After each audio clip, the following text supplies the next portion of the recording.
You good? Fabulous. Welcome everyone to the Lincolnville Selectmen's meeting. It is the 25th of February. David, would you care to read the quote of the evening, Certainly. please? Don't worry that children never listen to you. Worry that they are always watching you. Robert Fergum. Thank you. At this point, I would like to open the podium for any non-agenda items.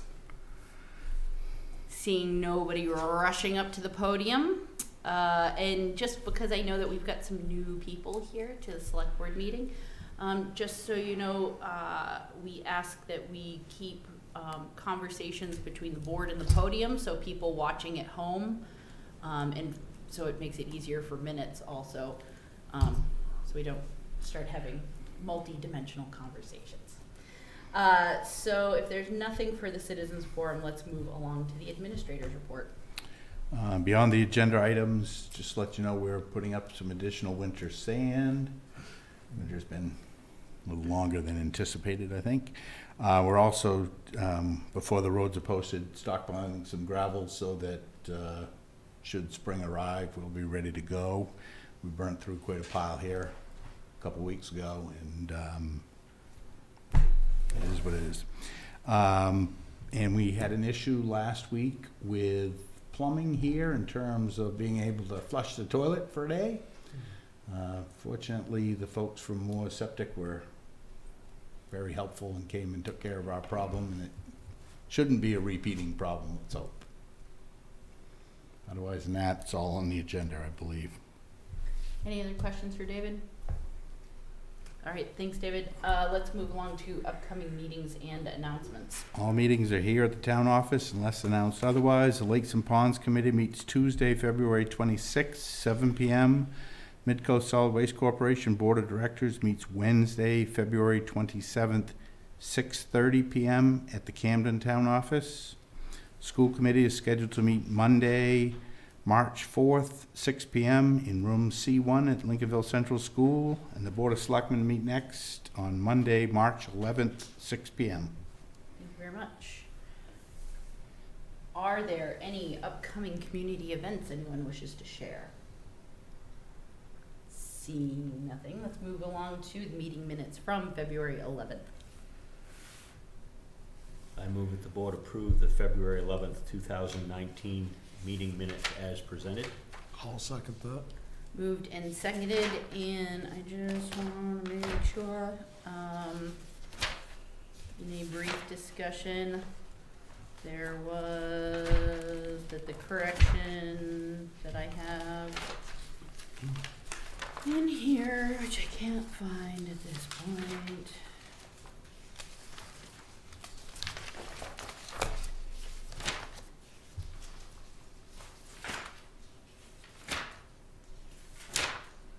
No, I'm sure it's fine. All right, if there's no further discussion, all those in favor? Thank you very much.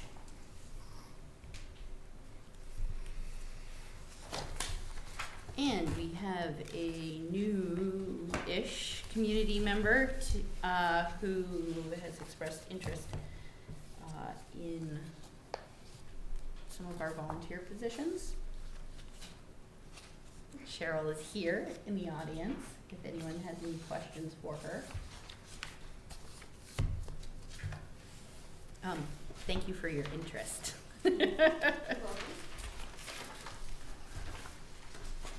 So the first interest is in the Board of Assessment Review. Correct. It says also available for others, which she listed. Correct. I'd like to move that the board appoint Cheryl Nevius to the Board of Assessment Review with a term ending June of 2020. I'll second. Moved and seconded. Any discussion? Seeing nothing, all those in favor?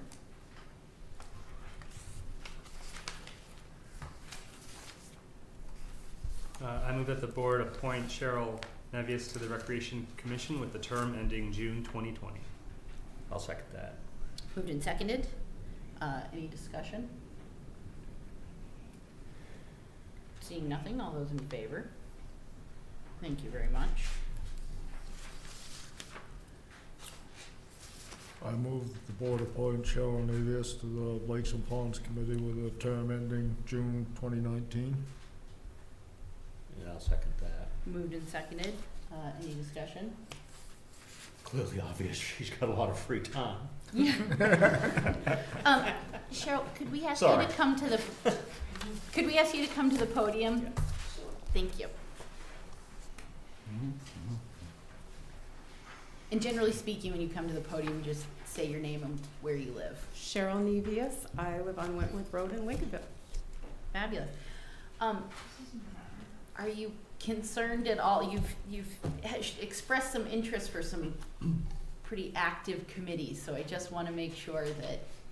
I was under the impression that I think it's the Lakes and Ponds is meeting tomorrow, but other than that, the others don't meet as frequently. Is that what it? I'm not sure, but it didn't seem like a lot to me. Okay. So, I mean, it shouldn't be a problem. I mean, if it poses a And problem. I honestly don't have like a lot of time, but I felt like I wanted to be involved. I've Okay. lived 2 different places for about 11 years, and so I could never be fully involved in any community. I was just sort of like the winter person, the summer person. So now I actually live somewhere. Fabulous. All right. Any other questions for Cheryl? Nope. Okay. So we have a seconded motion.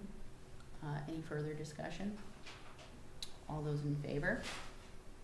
Thank you for volunteering your time. Thank you. Thank you. We'll be in touch. Yeah. Come tomorrow night, Cheryl. Yes, Okay. And next on our agenda, we have a consideration of permit for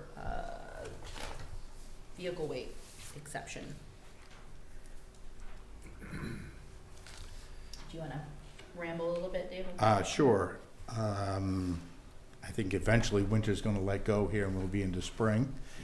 And at your last meeting, you authorized the road commissioner to post the roads at the appropriate time. I reached out to the folks that have approached us in the past about the fact that we're posting the roads so that they could be aware. Solidor Winery got back to me and said they had some deliveries coming. I think Wyatt is here. And wanted to know if they could obtain a permit, which is allowable under the ordinance. Did run what they have planned by the road commissioner, who didn't foresee it being a problem, but we can't grant that permit, only you can. Sure. I move that as no other route is reasonably available to the applicant, and it is a matter of economic necessity and not mere convenience, that the applicant use the road, that the town administrator be authorized to issue a permit to the Selador Winery for up to 3 round trips across the Youngtown Road during the time period that the road is posted. I'll second that. Yeah, Moved in. Might not even be necessary, more likely just do it. Sure. So we have a motion and a second. Is there any further discussion? Okay, all those in favor? Thank you very much. Thanks for coming in. Thank you. Thank you. Thank you. I'll get you something via email. Okay, email permits okay, or just, Yeah, it'll be a letter. thank you very much. Yep. Thank you. Thank you. Got a little one to get home to. Yep. Thank you. Have a good night. And we have Bye. David Bolstridge, the dam agent, here to talk to us about some planned improvements. Yes, bear with me here. I decided to get a cold for the weekend. Things aren't the way they should be with my voice, but yeah, there's a couple of things on the east and west dam I'm here to talk about. On the west dam, we had a bit of a surprise breakage to the gate. We've done a repair on that, and I was looking to actually change out that gate this coming fiscal year. And while we did that, at that point we would probably have to bring a crane in. We'd have to put in some kind of dam, a coffer dam or some other form of dam to help us with that repair, to dry things up. But in the meantime, this past Friday I met with the engineering firm that is looking at potential fish passage from the harbor up to the lake. And the engineer met with me at the dams, and he said that the west dam is a potential route for a fish passageway. So right now we'll have to plan for the worst, you know, because if I can't come up with a temporary repair on that gate, then we'll have to do a more permanent repair, because we're probably talking several years before we would actually break ground on putting a fish passageway up. But you know, there is some hope that I can keep the cost down. If not, though, we're looking at roughly $280,000, $290,000 repair For that one dam. For that one dam, yes. What we would do is, because we're bringing a crane in, and the cost of the crane and the cost of the cofferdam, the I-beams on that dam that support the sluiceway, or the spillway, I should say, are in rough shape. They're metal I-beams are beginning to delaminate, and they're holding up a lot of weight. So we should go ahead and do those at the same time. Now, I think they've got several more years of life in them. So if it looks like we can hold off on the gate, then I would hold off on those I-beams at the same time. But unfortunately, I can't tell you for certain that that's going to happen.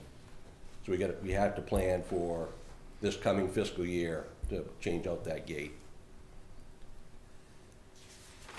And that's the work that you have outlaid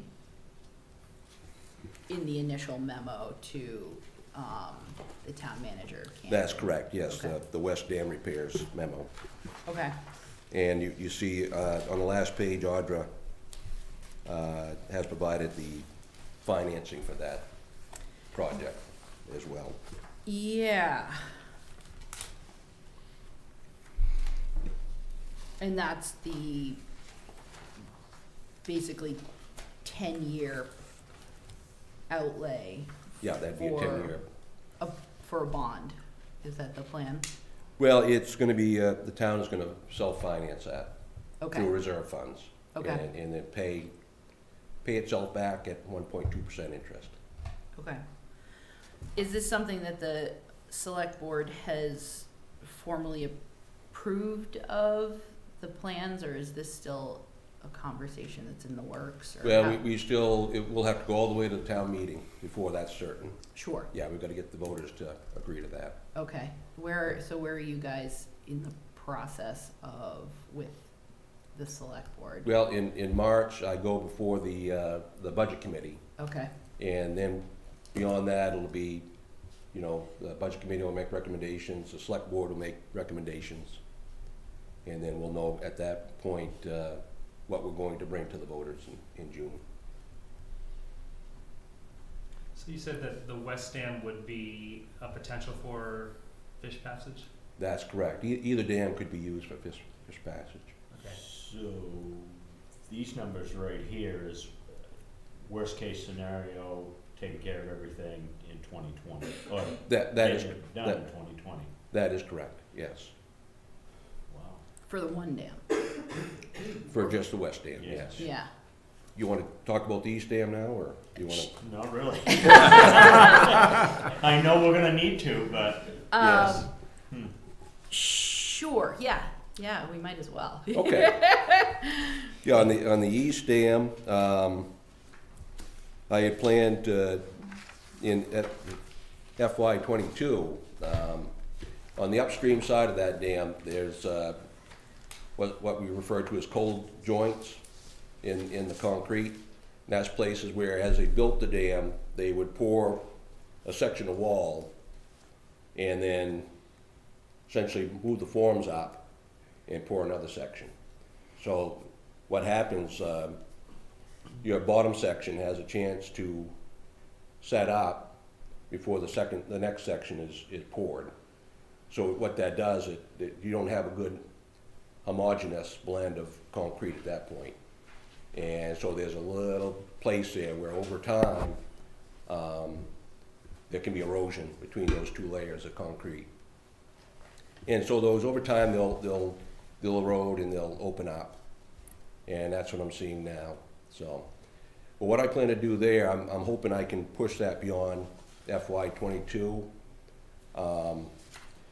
We're doing work right now to the Seabright Dam, and two diving companies have working for me. They've just purchased some really good video equipment.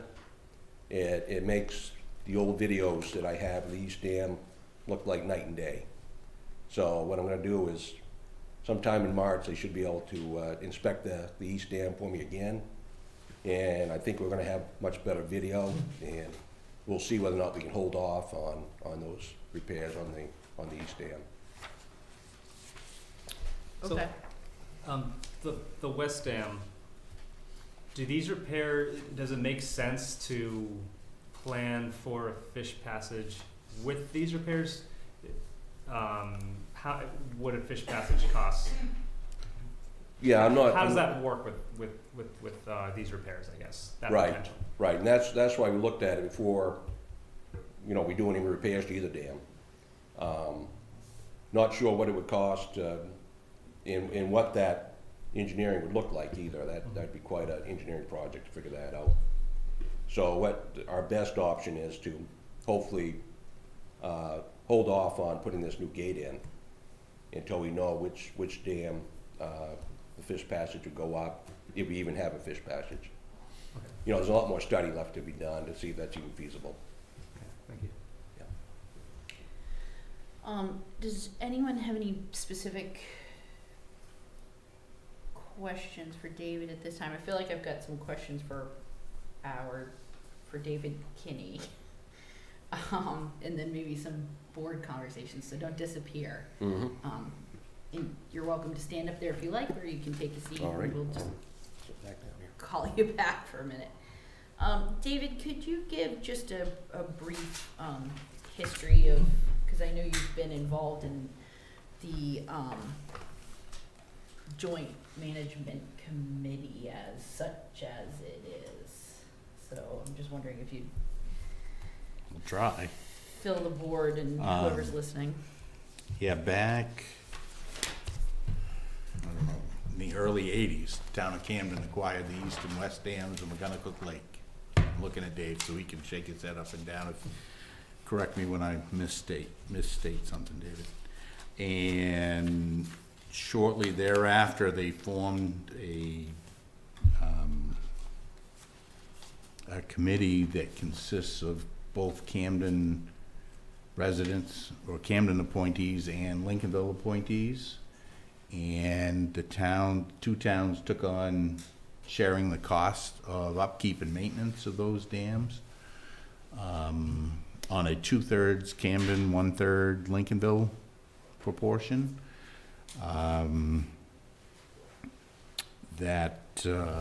That's continued. I think I looked back and found where it started in Lincolnville. I'm trying to find the thing in my notes here. Lincolnville started participating in the cost in 1984. It's the first time I could find in town meeting that had been approved, some funding. And it's gone on with fits and starts since. At one point, prior to my arrival, there was an inspection done by, or on behalf of the Maine Emergency Management Agency. They came up with quite a list of concerns regarding dams. Not only those dams, but dams statewide. They did a whole statewide inspection program, is my understanding. And two towns didn't necessarily agree with all the findings in that report and commissioned, I believe it was Kleinschmidt engineers, to do a follow-up. They came up with a whole list of concerns as well, and had done, at that point, Lincolnville's goal was to get about $30,000 in the McGonagall Dams Committee account. And shortly after I arrived, we had a little in excess of $30,000. We stopped setting aside funding when the tax cap measure came into place, because it was harder to raise money and save it for something that's coming down the road. We've always been billed by the town of Camden for, Dave gets, I believe you get a little bit of a stipend maybe probably doesn't take care of what his costs are. And I don't mean to pick on Dave, but he's here, because Ken Bailey used to be the dam agent, and then who was in Camden wastewater before you? Ross Parker. Ross Parker, thank you. And we've always done little projects along the way, and sometimes a little bigger than little projects. And now there's a big project on the horizon. Probably didn't do a very good job explaining that, but you caught me a little bit. Okay. I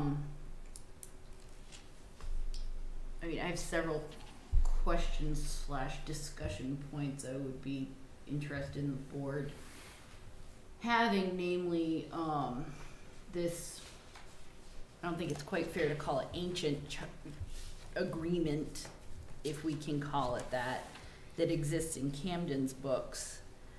While nothing formally exists from our side, anytime I see really big numbers coming down the pipe, I start to get a little unsettled if there isn't a clear and transparent mechanism by which we're considering our taxpayers' dollars going towards something. So David, this is as much a question for you,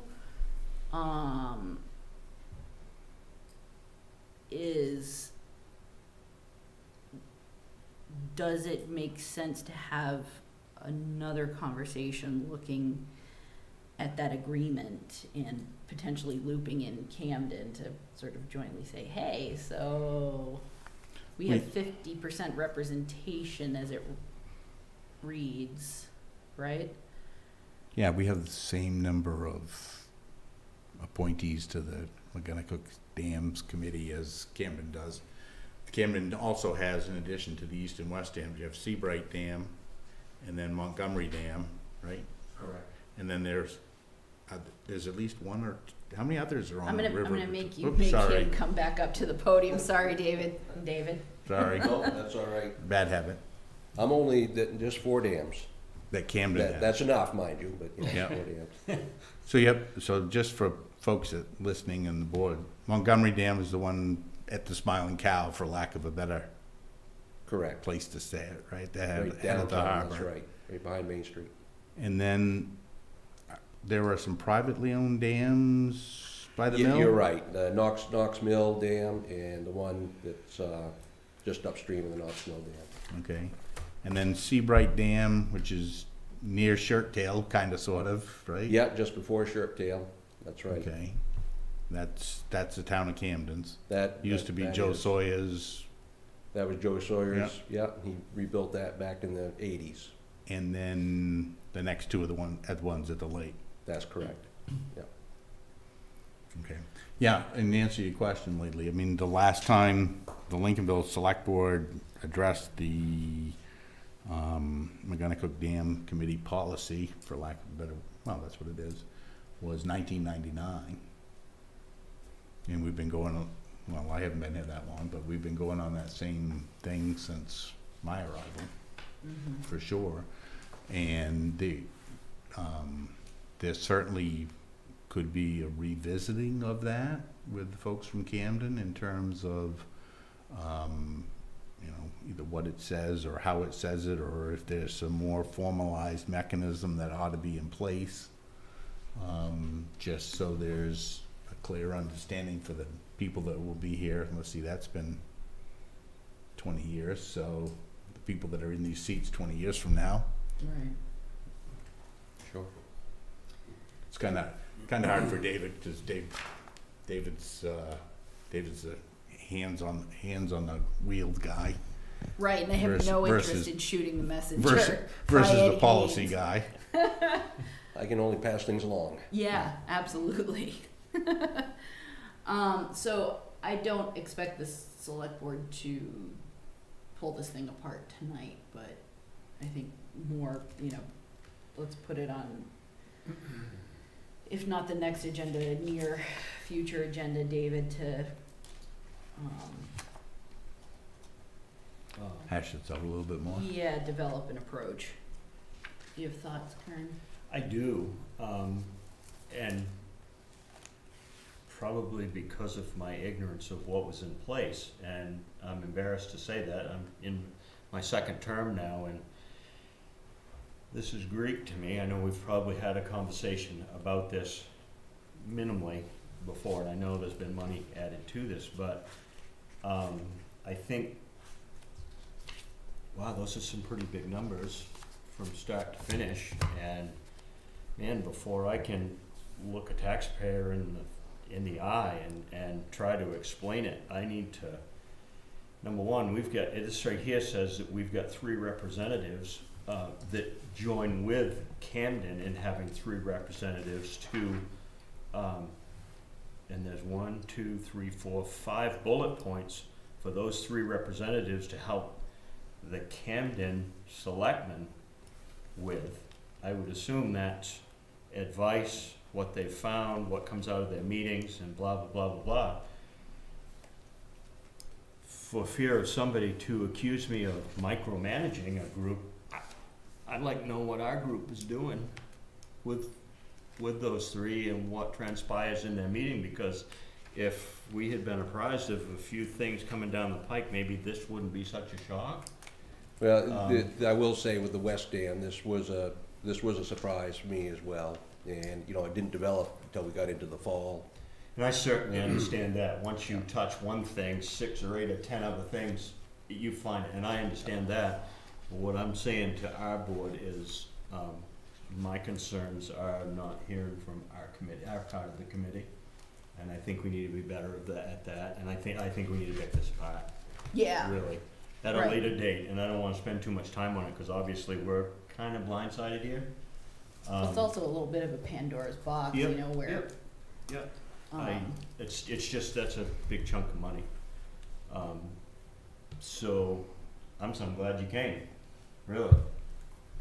I'm glad we got this information, we can move forward and see what our role is gonna be, And as I, you know, go forward here in the next few weeks, any new information I get, I'll pass on to David. And if you want me to come back another time, that's fine. I can come back and Yeah, talk things over. perfect, that's great. that'd be great. So Okay. you're making a note to put it on a future agenda, David. I was making a different note, but it's, yes. Excellent. Any other questions for David at this time? So, can I ask a question? Yeah. So this upcoming fiscal year, July 1, right now you're looking to do what to the West Dam? Just Yeah, well, the idea was to get the gate changed out. Yeah. And it only makes sense to, if we have a crane in there with a cofferdam, to go ahead and get those I-beams while we're at it. Rather than if you mobilize a crane and put a cofferdam in twice, you know, it's gonna just drive your cost up. The cost isn't in materials, it's in manpower and time, machine time, really. so circling back to the fish passage issue, that is something else down the road? Well, that is added incentive to find a different way to make this existing gate last longer, Mm-hmm. which I'm trying to work on now. In which case, we're probably talking about I hate to say, 'cause I'm always an optimist. Don't say. A lot less than, you know, 290,000. Yeah, under 100,000. How's that sound? Great. But it's a separate project. This was when you put together this memo to Audra being the Camden Town Manager, for people that don't know. Right. You had envisioned just the gate on the West Dam and the I-beams. And the I-beams, yes. But this initial estimate does not include fish passage. No, Okay. that's right. Just wondering. Yeah, that'll be, fish passage will be years in the future. Mm-hmm. But knowing that that might be a route for the fish passage. If we decide to do that, that's incentive for me to find a way to make this gate last longer. And actually we'll put some money into it, knowing it's an old gate and it may only last a few more years, which normally you wouldn't want to put money into something that's only going to last a couple more years. But in this case, it's worth the money to keep it going until we know for sure if we're going to have a fish passage and which side is going to come up. Does that make sense? So you might postpone this larger project for an even larger project. I mean, at some point down the road when you knew more about what was happening downstream and would... Exactly, Okay. exactly. Now, hopefully, a fish passage would come with grant money. And I think that's probably the only way it would happen, you know. But, yeah, so that, for the short term, that would be a good thing for cash flow. And so just so I'm clear too, this middle column for Lincolnville, that's the annual contribution that Camden would be seeking? And this, you're looking Principal at this. plus interest? No, that's the first four columns, year, and then the interest total in the split between Camden and Lincolnville, and then the Right. principal total in the split between Camden and Lincolnville. So you have to Yeah. add Lincolnville and Lincolnville together Ah, to come out gotcha. with Lincolnville's share. That's So less that- good, David, thanks. I know, but the facts are the facts are the facts, so. So what you're- So we add these two up per year. Yeah. So the first year is gonna be, if the schedule were to move forward, would be 9,400 and something. Okay. Every year, And adding that, that. that, and that, okay, all right. Okay. Yeah, I feel like I certainly will have more questions that will arise from this conversation, but I think that, I definitely would love to speak to the Lincolnville members of the dam committee when this is on the agenda. yeah, for sure. Yeah. Okay. Thank you very All right. much, David. If there's no further Thank you. questions for him. Bob, did you still have a question?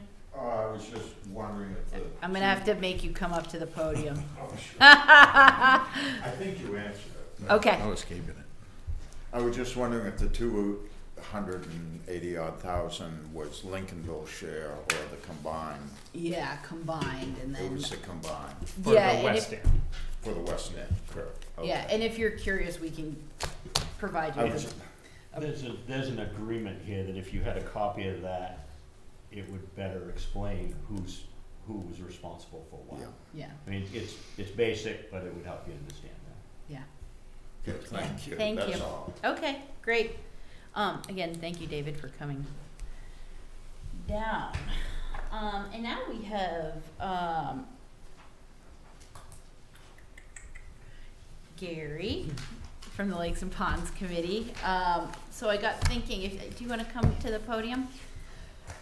After that wonderful presentation, that you and your committee put together regarding unencapsulated and encapsulated foam, and thinking about the time of the year and the time is ripe for capturing property owners who may have waterfront and may have floats and may be thinking about doing work.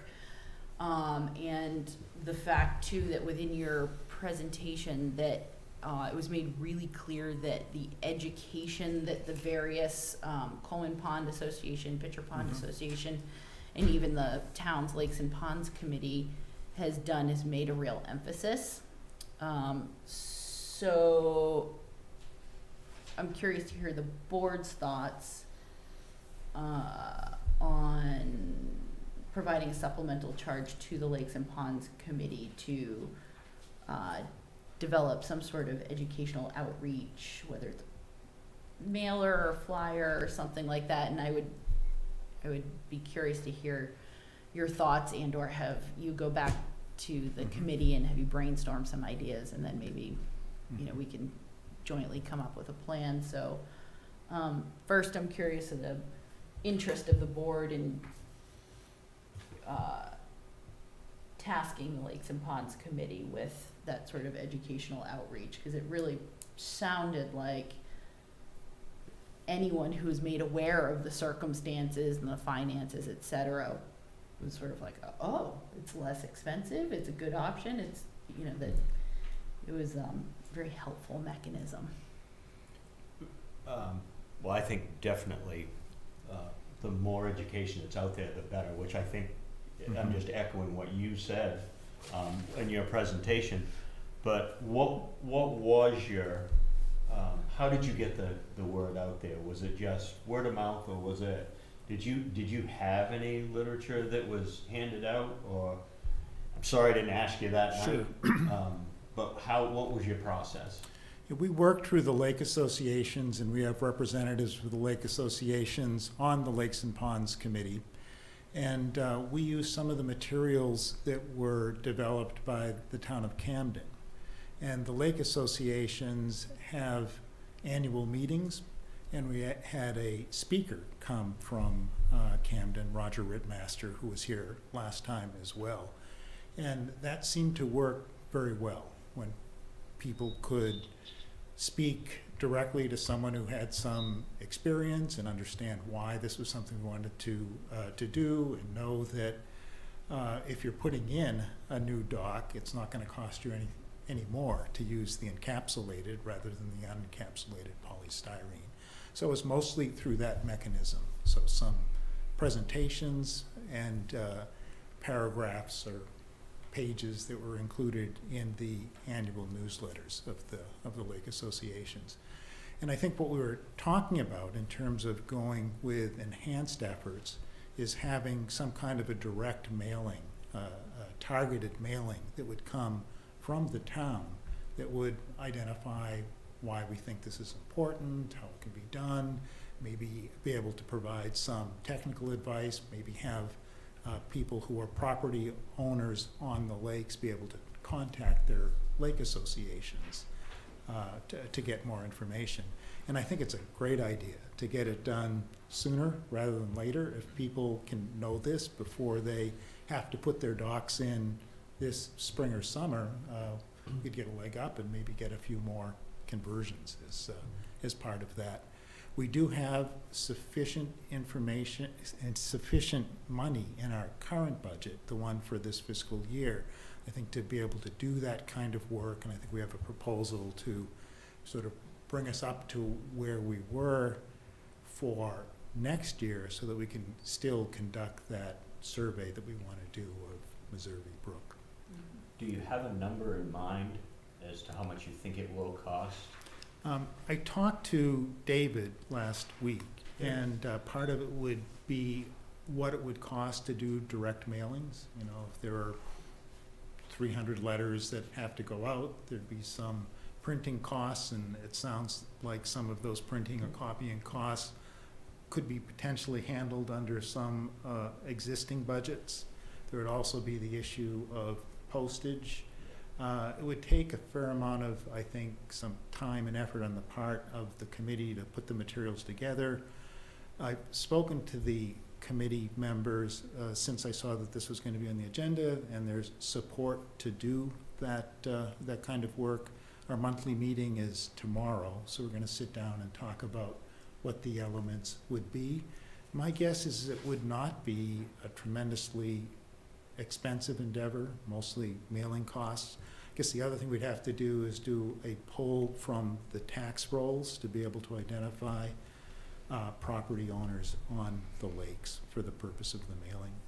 There's also the issue of freshwater and saltwater. Our proposal was only for freshwater, since that's our jurisdiction, and there would be the question too as to whether we'd want to extend any of this to saltwater, but my sense is there probably aren't too many docks and floats on the saltwater except those that are owned by the town, and maybe one or two in the harbor. I don't know if anyone has a better sense of that. So, as with all municipal entities and devices, as the Lakes and Ponds Committee has a charge and then a further supplemental charge that was approved in 2014, if the board is in agreement that this is something that we would like to task the Lakes and Ponds Committee, I think a general nodding of the head and looking at David should suffice to, at our next select board meeting, have a draft supplemental charge to formally charge the Lakes and Ponds Committee with. So does that sound generally, which doesn't at all stop you from brainstorming, Sure. but Okay. if we're gonna cross all of our T's and dot all of our I's. Is it, I got one more question for you. Is it safe to assume that with all these regulations that are now coming down and the towns are adjusting their ordinances or having new ones so that this is gonna be taken care of, is it safe to assume that whoever's building these new docks is not gonna be using the polystyrene anyway? Because if they're not allowed, you know, in this area, so is that, that's the first part of the question, would that actually help with your, you know, with your, getting your information out there? In talking to the people who construct the docks, most new docks, I think almost all new docks are made with the encapsulated polystyrene. There may be some do-it-yourselfers who, if they could get an inexpensive supply of polystyrene that isn't encapsulated, might use it. If they can get it cheaply. I remember seeing a notice that somebody was selling an old dock on the bulletin board, for example, that, you know, still had polystyrene. If someone were to pick that up and put it on their property, under the way in which the Camden ordinance is written, it would be on the new purchaser. That would be an issue. But I think the more we can get the information out to know that this makes sense, it's not expensive if you're going to be doing it anyway, and it's the right thing to do. Yeah, it is. So David, do you want a motion, or is a general Well, consensus enough? I'm just looking down at the original charge that somebody in 2006 had some foresight. I don't know who that was. Yep. But, and I don't know if you want to follow along, but I'm looking at number 3 under the charge. I'll read just part of it. Develop a plan to prevent degradation of lakes and ponds by invasive plant species and other harmful constituents / pollutants. Right. And other activities. And then number 8 was to promote responsible actions through education and information. That Right. if Gary thought he didn't need specific words written down for the committee, That we could go ahead. you probably could just all say, that seems to cover it, Gary, what do you think? Yeah. And they could get going and we could get going on us. They could create a plan and we could get going on what we need to do staff-wise to help them. But if they thought, you know, it was important enough to write it down again, we could write it down again. Yeah. Yeah, I think the existing charge we have is sufficient, especially with your support, that this is the kind of thing you'd like us to be working on under our existing charge.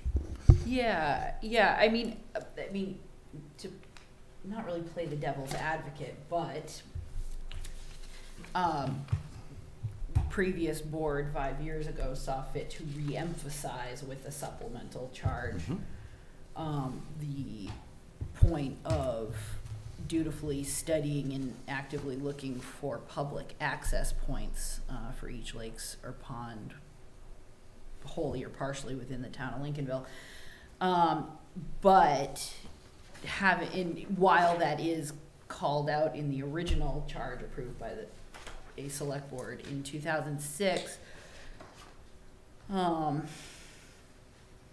feel like the tenor of the conversation doesn't necessarily, and I'm concerned that by postponing it another 2 weeks is going to put us that much further back. I think Gary will get started tomorrow, and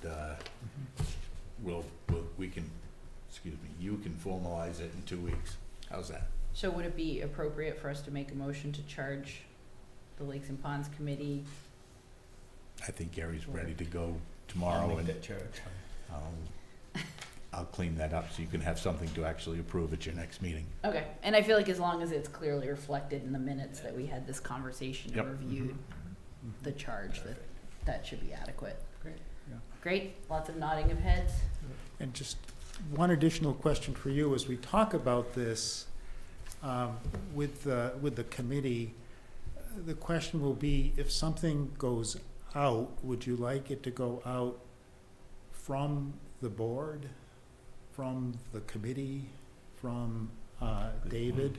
And to, how would we want to characterize where we sit with respect to having an ordinance or not? Just say that something that's potentially under consideration. Just trying to think about how to frame this and how to put a communication together. Sure, I mean, I think if you, say by the time our next agenda is approved in a week and a half, if you had draft language and or materials and could bring it before us, and we could finalize it, I think that would probably be ideal.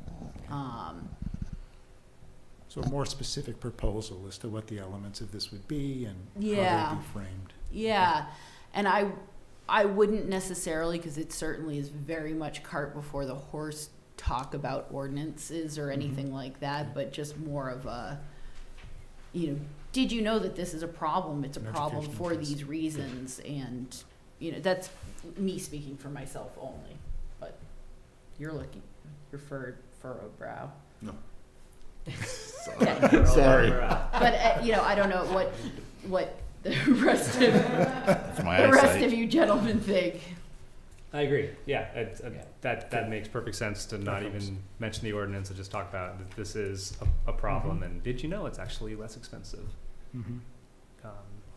to buy, encapsulated? That's helpful. Thank you. Okay, wonderful. Thank you so much for coming in, Gary. Sure. Thank you, Gary. Thank you.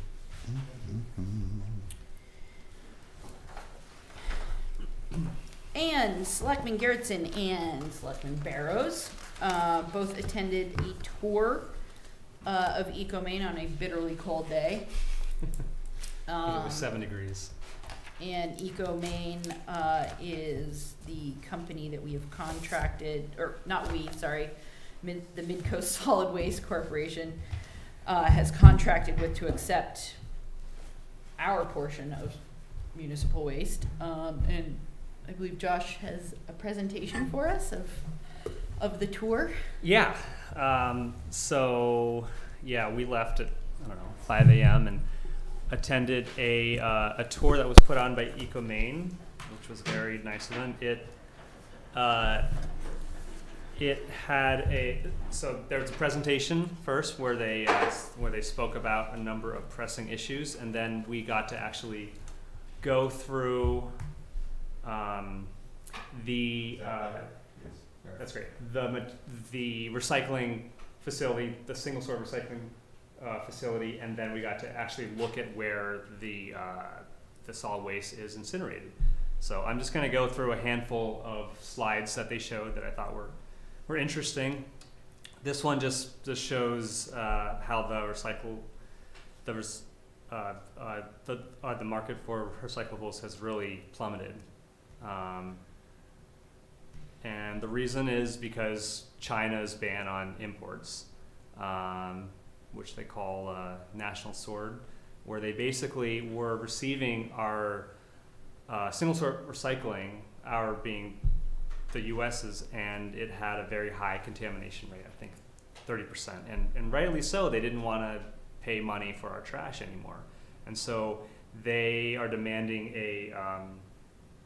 a contamination rate of, I think, 0.5%, which currently is not possible with our current technology. And this this quote it's interesting. The ban may result in chaos in society. Some voices that have been critical of the Chinese policies are downplaying their own culpability or responsibility to adjust accordingly. So they just discuss that. This is just a very fascinating chart that may look confusing at first, but it shows how quickly the market has changed. That since National Sword was implemented, the rest of Asia has taken in the paper waste pretty rapidly. And this is the kind of contamination that EcoMaine sees. So single sword recycling should not have soiled goods or Christmas lights. There's a few more. And then another issue is the evolving ton, whereas recycling used to be take up a lot more room, like this, or your usual Amazon cardboard box is now transformed into lighter packaging, which has made the recycling market challenging as well.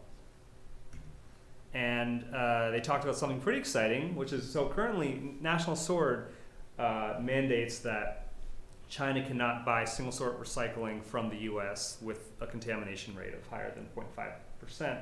However, there is, I think, is it a Hong Kong company or a Taiwanese company, is buying up paper, a handful of paper mills in Maine and perhaps in the greater US, buying up paper from single sort facilities, pulping it, and then sending it to China that way. So a kind of a roundabout way of getting paper products to China, but it gets around National Sword. And another major issue, and we don't have single sort here at our Midcoast Solid Waste facility, but we definitely still encounter wish cycling, but not to this degree, and that's when people put what they hope is recyclable or they think might be recyclable into a single sort bin or into a multi-sort bin, and it gums up their machines. At EcoMaine, their materials recovery facility, its flagship component, I guess, are these little rubber stars that spin around rapidly, and if there's no contamination, can separate paper from plastic pretty readily. But I think they said at least once or twice a day they have to pull out all of this basically plastic bags. Film plastics is the worst thing possible for them, and so they have to shut down the whole process and clean it out by hand and truck it over to the other side of the facility. That's because of improper sorting practices? Yeah, that's because of people putting film plastic into single sort bins. But you can recycle film plastics, I think, at most Hannafords. So just fun fact. And this is how a single sort load should look, and that's a lot of what they get, unfortunately. And so after they talked about that issue, Katrina, who runs their education program, talked about all the different programs they have conducted around the state. One of them is the Blue Tarp audit, where they will actually empty the trash at a school and kind of pick around and show the kids what's in there and audit what's compost, what's reusable, what's recycling. Katrina told me that they absolutely want to come to the Midcoast. They just need names of teachers to partner with, and Waste Watch, which is the recycling committee of Midcoast Solid Waste, is going to really work with them to try to bring them here to all of our schools. And 1 second.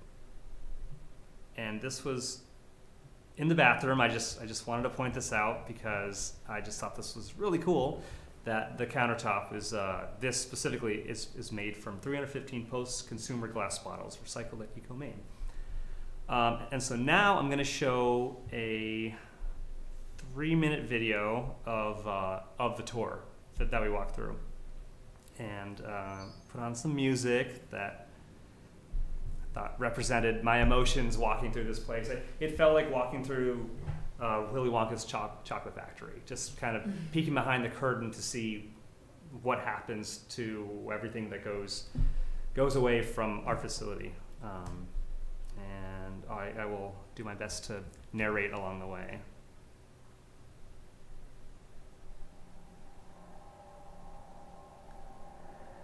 So this is the newspaper that had been newly sorted.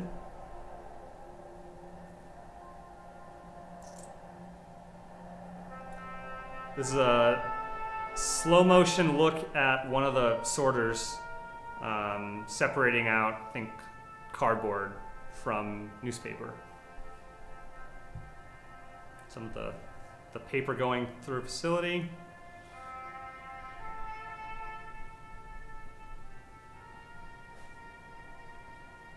So now this mix of paper and plastic hits those rubber stars, and the paper, I think, flies over, is the idea, and the plastic falls down.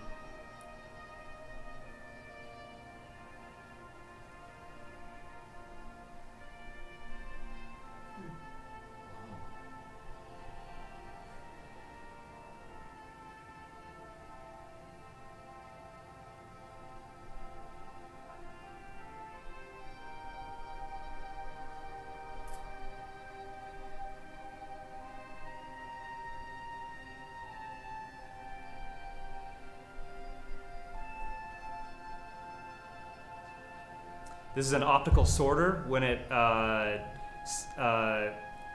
senses a certain type of plastic, it pushes out a puff of air and moves it. This is 6 stories up, where this giant automated claw is grabbing a ton of trash and dumping it into a hopper to incinerate. There's a claw on the right side, which is operated by a person, but the left one is completely automatic. And they are running 24/7.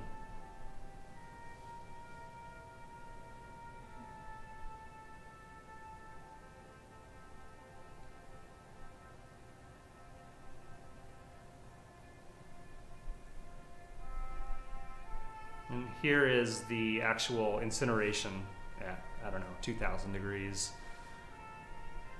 And this creates steam, and this generator here generates electricity that powers their facility and is pushed on to the grid. And this is this is where everything is controlled and monitored.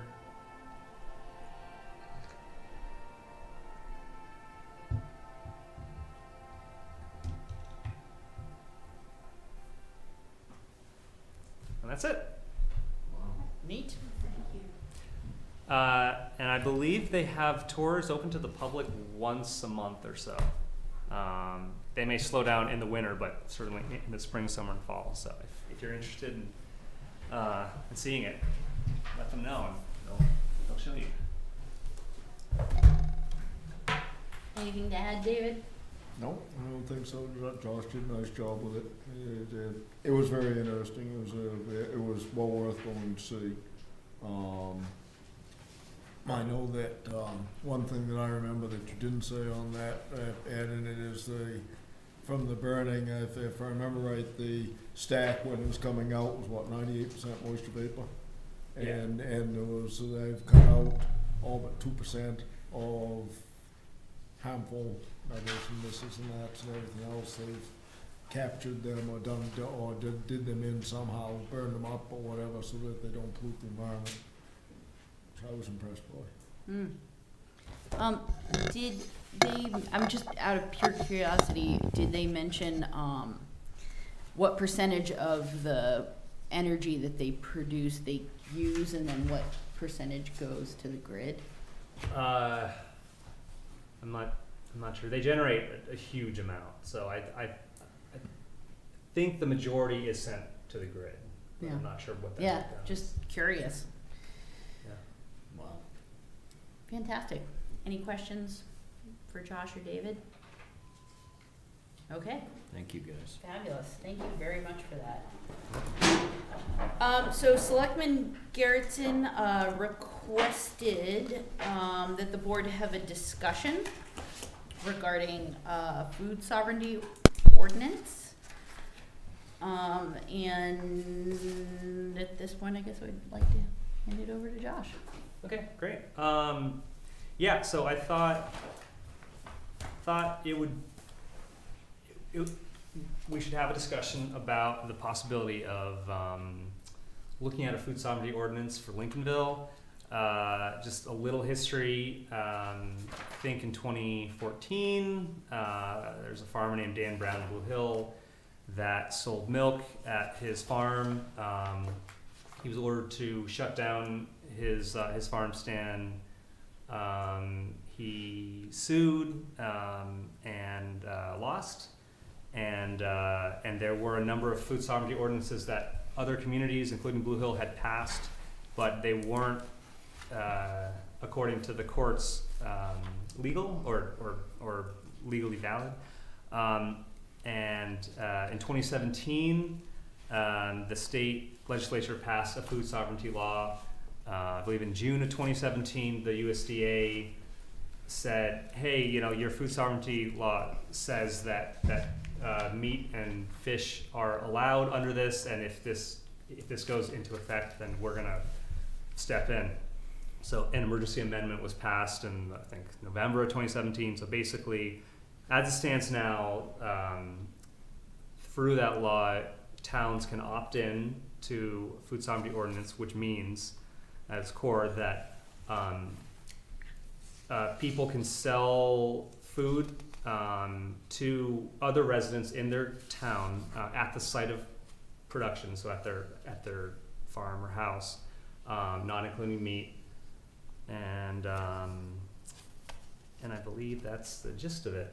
I know Camden, Rockford, and Islesboro are looking at this right now, so seemed like a timely discussion. I believe 47 other communities have passed these since, and that number is only growing. Any questions for Josh? Have you been approached by anyone in this town that needs to sell locally grown produce to a business that isn't licensed or doesn't fall under some guidelines or laws or regulations? I know I personally feel there needs to be some guidelines. If we do this at the local level, then you have to trust thy neighbor, which you need to go by that, but can you? I guess let me start out by saying neighbors have been selling food to their neighbors for millennia. Yep. And it happens every day in Lincolnville and in every town in Maine. So in a lot of ways, passing an ordinance here is simply codifying what happens anyways. It essentially decriminalizes selling a pie to your neighbor. Something that I'm sure at least one person in this room has done it before. And I really like, frankly, the elegance of the idea of food sovereignty, that if you trust your neighbor to sell you milk or a pie that is safe and nutritious, then you can buy it. If you don't trust them, then you don't have to buy it. And prior to the 2017 state law, it was really a symbolic gesture to pass an ordinance, and now it actually means something. But there's always that one time when and I'm not saying this has happened, nor I hope it never does, but there's always that one time that there is a lapse in procedure and something happens to that milk, and you're the less fortunate one that gets it, and it it could cause a catastrophic situation. So for that reason, you can't dictate the future. You can never dictate what's going to go on, or you know, you can do everything that you possibly can to dictate what's going to go on. So for that reason, on some things, I'd like to see regulations. Milk being one of them, and I'll be the first one to admit that when I was growing up as a little boy here in the town of Lincolnville, that twice a week my father sold 15 gallons of raw milk from our dairy farm to the Lobster Pound restaurant, because that's what made their clam chowder and lobster stew famous. Whole milk, not just from our farm, but whole milk. For years and years and years. And then there were rules and regulations that stopped us from doing that. And I'm glad and there was an explanation, and I'm glad that there were. And we sold milk by the gallons, sometimes by the 5 gallons to families here in Lincolnville at the door. But we stopped that because of some of the things that could potentially happen. But we were licensed. Bacteria content was measured on a weekly basis because of selling milk to H.B. Hood. So, you know, I just think there should be some. I think there should be some rules and regulations. My personal opinion. I'm curious because we have an audience tonight. Yep. We have a couple farmers in the room tonight. I know that. And I don't know if any of them are interested in coming up and speaking, but I would be super curious to invite those of you who want to come up and speak to come speak. Yeah, please, yeah.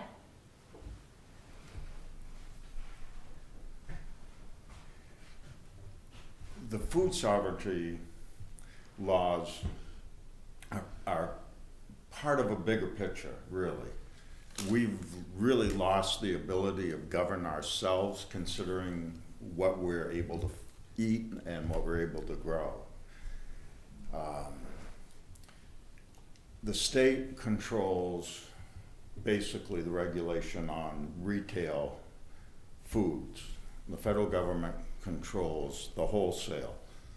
So they're out of the picture on this because it's all retail. So it's really more of how the state has, over the years, had more and more jurisdiction on what you would call the cottage industry.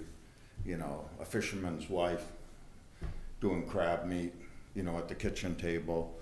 In today's laws, that has to be a state inspected kitchen. And that put so many people out of that business. So when you want to go and get crab meat, where do you get it now? You know, you can't go and get the fresh crab meat. You go to the supermarket and go, okay, when did you package this? How long has it been sitting on the shelf? I've dealt with the FDA regulating unpasteurized cider. Really, the law didn't say that, but that's how they were addressing it, and they put raw cider under the juice laws. So they really didn't know. They came and they said, you can't do this. And I go, why can't I do this? And they say, well, it's unpasteurized. And I said, your law doesn't say that. But they have an affidavit, and they have badges, and they have the 2003 Bio-Anti-Terrorism Act that says because I squish an apple, I fall under their jurisdiction, and they can search my house, my safes, and all my property without a search warrant. We've lost a lot of our basic freedoms when this happens, especially as small growers and small people. We're small growers, you know, we're under, you know, easily $100,000. Why is the federal government even bothering with this? Why do we need to be dealing with these issues? This is a grassroots movement. This is the beginning of a much larger picture. And the more of the communities that get involved in this and the more support that I believe that this will generate, the stronger we will be able to say, yes, we can eat living foods. It doesn't have to be radiated to death. Yes, we can get the nutrients that we need from our foods. Yes, we can be healthier people. And I think that's the opportunity that we have here. And you're right, Karen. I mean, it has certain issues of food safety that have to be, you know, considered and people have to look at. I got raw milk from you guys whenever I could. That's all I drank. And enjoyed seeing it too. And I could get it driving home and it was still warm, you know? So, you know, we've lost that. I mean, how many dairy farms have we lost? You know, Lincolnville had 15 when I moved this town. And there's nobody left. You know, how many farmers are left? So I think the food sovereignty not only helps the cottage industry, it helps the small farmers. And, you know, there are bigger issues. And I've been away from it. When I saw that you had this on the agenda, I said, well, I'll come down and see what's going on and throw my 2 cents in. But I think the rewards will be far greater than the detriment. And I think if somebody's, you know, doing something that's not right, the neighbors are going to know right away. And people address it. And I mean, if there's a food safety issue, it'll pop up. I've never, ever had a food safety issue in 35, 40 years. You know, why'd the FDA come to my farm? I can still sell off the farm, I can retail. So I asked them about my vinegar. This is how crazy it gets. So I can't wholesale my vinegar. And they go, oh yeah, you can wholesale your vinegar. And I go, well, why is that? And they go, well, that's a food. My cider is a juice, but my vinegar is a food. They both come from the same place.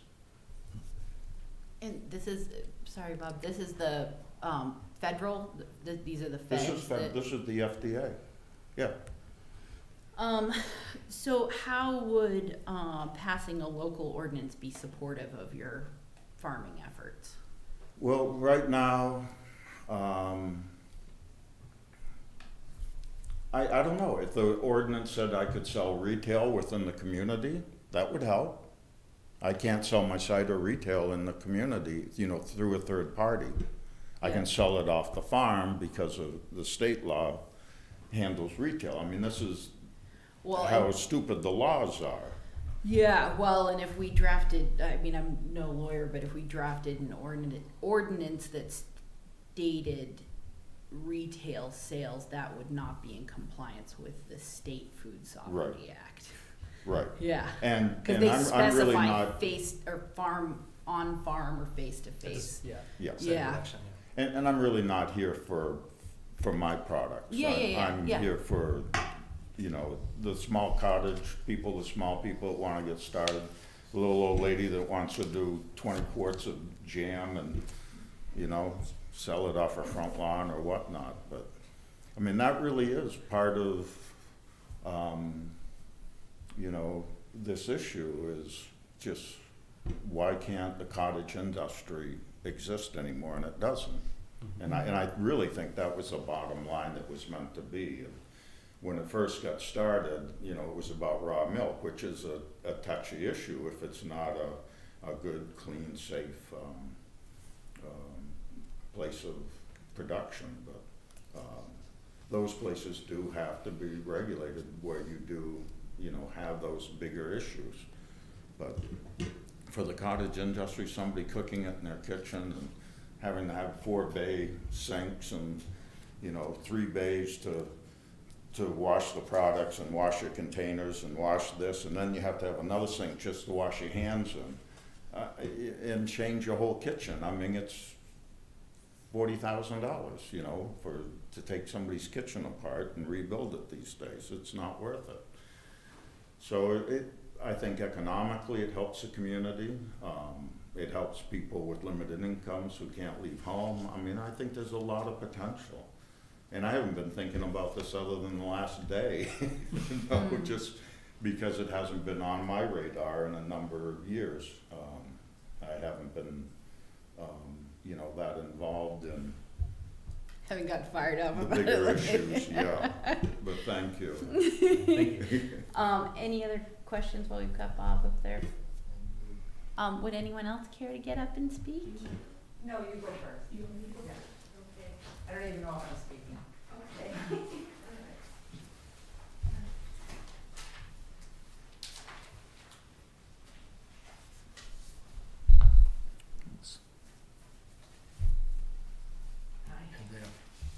Thank you.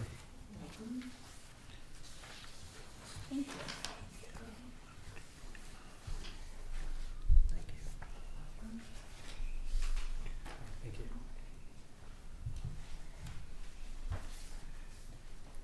Well, I thought this meeting might have gotten blown away this afternoon, but I'm glad it's happening today. My name is Arlene Jurowitz-Layton, and I've been interested in food sovereignty for a number of years. Last October, I went to a meeting in Belfast, and they spoke, a number of people who actually helped with the state law or the state act were at this meeting, and other people from Appleton and Rockland and Penobscot who had this happen for their towns spoke about the process. So when Josh mentioned that he was considering putting this on the agenda for this week, I kind of said, okay, I just want to tell you why I feel it's a really good idea for us to pursue this. And I'm going to just read the letter that I've given it to you. And it's kind of this past December, when I was one of the storytellers at the library holiday gathering, I spoke about how I made all my gifts from the food that we grow, turning them into ferments and preserves and teas. And over the years, I've bartered the food items that I've made for things others have produced, such as a jar of brine pickles for a pint of honey. It was a pretty good deal. And I've sold my preserves at the annual Lincolnville fair that we have, a harvest fair that we have at Lincolnville Beach. And I've sold it from my home. And I've turned my garden produce into soup for the Soup Cafe. I'm sure there's others in town who make these kinds of food transactions as a direct producer to consumer basis every day. You know, it's kind of conducted on a basis of trust, and I think Bob has talked about that. It's like trusting your neighbor.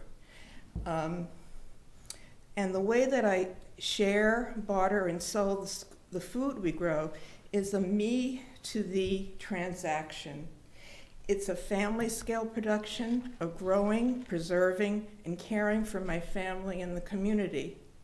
Now, I've lived here for several decades, and I've heard the stories that many people tell that sharing of food in many forms was a way that folks in the past got by and actually survived. Many people couldn't survive a winter here if there weren't neighbors who were helping them out in many different ways. And yes, decades ago, even our town historian had a cow and sold milk. I would like the town to adopt the local food and community self-governance ordinance so the direct producer to consumer transactions can happen legally. Right now, it almost sounds like food is a contraband, and it's almost treated like a commodity, not a gift of love, which I think it is. And yes, what we can, if we do pass something like this, we can come under the Maine Food Sovereignty Act, and we can only do that if our town enacts its own rights-based ordinance. Now, I would be willing, and maybe even a few people now who are here, sitting here now, I would be willing with a group of interested townspeople to conduct a petition about the ordinance so that we have so that you as a board can kind of gauge what's the interest in town, who wants to do this. Town residents are the legislative body of the town. And as the select board, you want to know that there is support before putting anything on the warrant for a vote. I need some guidance on when the petition would be due, and also how many registered voters of Lincolnville need to sign it. And I think also, talking about what Bob's just talked, I think this would also answer the questions of who decides what happens in our communities right now. And what kind of relationships do we want to have with each other? And then what rights do we want to encode into law? And I think that's what this food sovereignty ordinance would do. One of the things I learned that when they did it for the state, the main state law, it had unanimous, voted unanimously in both the House and the Senate. So that kind of tells you of how strongly people and our state legislature, anyway, is feeling about this. And this was broad spectrum appeal. It wasn't it was a bipartisan effort.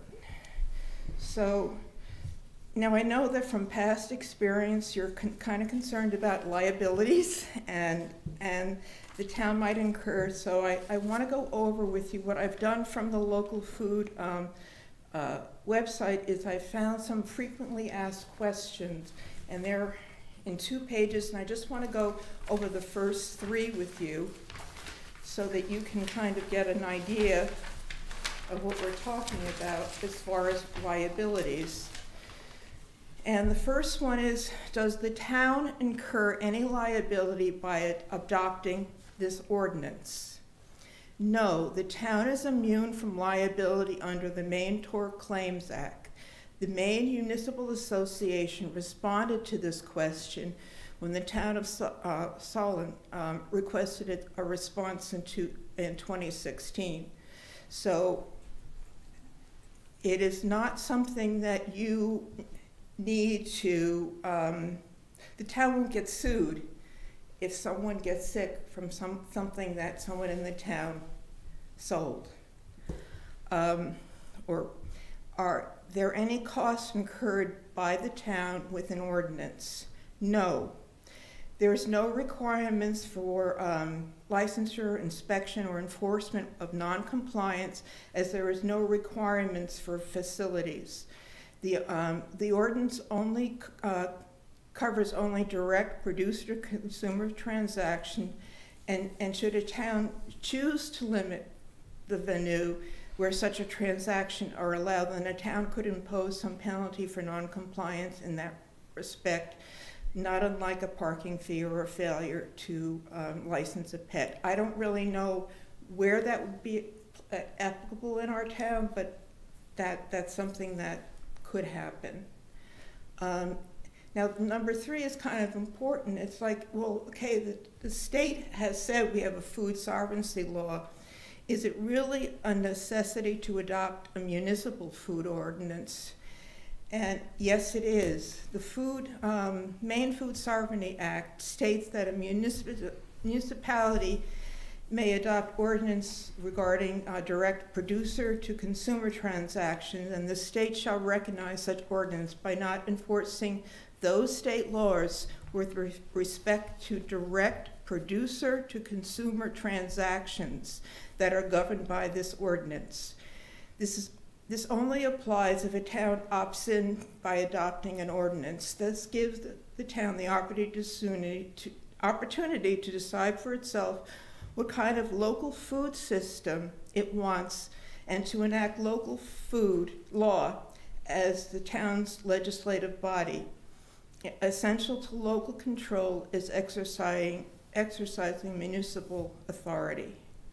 So, and then I'll let you at your leisure read the rest of the frequently asked questions. So I'm very interested in working with a group of interested people to, I have templates for ordinances, I have petitions for ordinances all through the local main main local food site. There's a wealth of information about there. And I know on October 6th at the Lincolnville Library, there's going to be a March 6th. discussion. Pardon? March 6th, March 6th. What did I say? October. Oh, well, March. I'm talking, okay. No, sorry. I wish it were, no, I'm glad it's going to be in the spring. March 6th, that we're going to have a discussion about, and the pros and cons of food sovereignty, that I hope you all can attend. I also have a young mother. I also wrote that this meeting was going to happen, and she has 3 children, and she couldn't come tonight. And so I'm reading her letter. And this is from Bethany Algrove. And she says, I'm in favor of the town adopting a local food and community self-governance ordinance. As a mother of 3, where and how my food is produced is very important to me. Buying, sharing, and bartering with friends and neighbors has resulted in my meeting some wonderful neighbors whose paths I may not have otherwise crossed. And I have full confidence in my ability to select what is good and healthy for my family. I enjoy making sourdough bread as well as herbal teas, tinctures, and salves, and that I make from the flowers and herbs that I grow in my garden. I would like to continue these direct producer-to-consumer transactions legally. Thank you for the consideration in this matter. I think that it is an important direction for our town to take, ordinances that allow the local officials to fulfill their duty to represent those that elect them in the face of the state and corporate interference that denies that ability. Sincerely, Bethany Algrove. So I'm just saying I'd like to be able to put something together and have you look at it. So if there's any, I'll take any questions. No questions? Okay. Thank you very much. Thank you. Anyone else care to get up? Come on, Anna.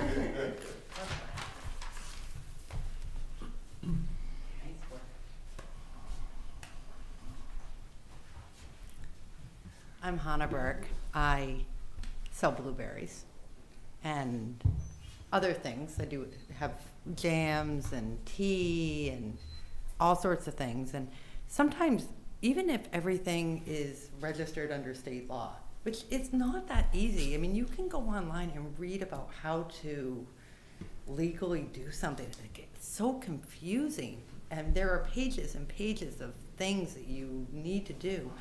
If somebody gives me some strawberries and I want to combine them with my blueberry jam, it would be months of a process to get that approved. You'd have to send in a sample and so many other things beyond getting your house approved. And it's just, to me, it's just so simple. If somebody wants to buy my jam, come and buy my jam. I don't feel like it needs to be a big conversation. I'm reporting the money. It's not like I'm hiding anything. So I don't understand why it can't just be a gentleman's handshake. And if you don't want to buy my jam, you don't need to. I was really interested in some of the things that you said, Kern. And I guess I do have kind of a question for you of, even though you might personally be against buying something from someone. That's not what I said. No, okay. Because I do. Yeah. Well, no, I mean, but you definitely seemed like you weren't gung-ho on the food sovereignty in Lincolnville. Who's that? What's your question? Are you, I mean, did you have any? I just said I feel that there needs to be rules and regulations in some areas. Yeah. Yeah. So you're not talking about anything. We're not voting on anything, so No, I don't have a no. position. It's my responsibility to vet this completely. Yeah, no, before it goes absolutely. to a vote. That's what I'm doing. Yeah, and I guess my so question. I do have an opinion based on my past experience. Yeah. Okay. I did have a question for Bob, but it did get answered. It was a partially got answered. How is this going to affect your business? Having more people selling potentially the same product that you are is going to hurt it. So, on what level? That is arguable. Yeah. Maybe the same with you. Yeah. And I think, You know what I'm I saying? look in the blueberry industry, I think the biggest problem is you look at farmers now and they're not harvesting their fields. They're leaving them because they're not making enough money selling them to the factory. And if more people would be able to go out and harvest their own blueberries without worrying about the government showing up at their door, maybe we could get more of our own local blueberries out to our own local people and not have to worry about some big blueberry company in the sky coming to get them all, because people don't know the laws or the regulations. They just know it's okay to sell to your neighbors, and maybe that will, instead of blueberries sitting in fields rotting, actually give them a use. So I just feel like there's so many great reasons for food sovereignty, but it doesn't need, I just don't feel like it needs to be. It scares me when I start hearing petitions and this. I'm like, can't we just say okay? I mean, it just seems so simple to me. Living here in Lincolnville, being a community member and somebody that sells stuff, it just seems, I don't know, simple. Like, we should just all say right now, let's do it. If only creating new laws were that simple. I know it, but yeah. And I guess I thought now that the state had assumed, or the state had made food sovereignty legal, that I kind of thought it was legal in all the communities. I knew Appleton had been doing it for years. There are competition. Appleton is a competition to Lincolnville. And so if we can make sure we're taking care of our own people, they don't need to go somewhere else to get the same products, because it's going to be, all through the mid-coast. Well, sorry, just keep in mind that the food sovereignty ordinance specifically says it's only within your community. In your community, yes. Yeah, but that being said, I think we all know, I don't think we're checking ID at the door. If somebody were to go to Appleton to buy jam, I don't think anybody's carding them saying that they don't belong there. Well, without getting lost in the minutia, because we could definitely get lost in the minutia in this conversation. Hannah, do you have an inspected kitchen? I do not. You do not? I do not. Sorry, I didn't Yeah. mean to No, but it could, I could easily use many different inspected kitchens around town. Sure.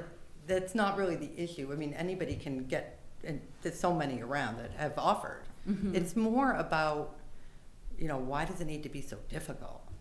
It's more about the products themselves. Like, I can use somebody's kitchen to make jam, but if I just have the urge to make a different jam than I have sent into the state for approval, I believe I'm breaking the law if I throw cranberries in my blueberry jam.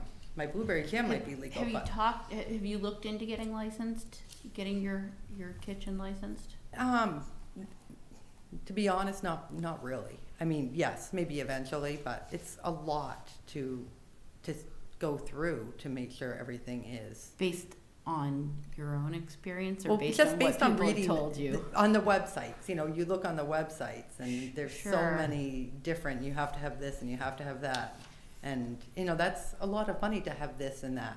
When some of the things seem a little silly. Sure. I personally, there are many licensing classes that are thrown throughout the state, and I've taken a few of them over the years, in pursuit of various different food businesses.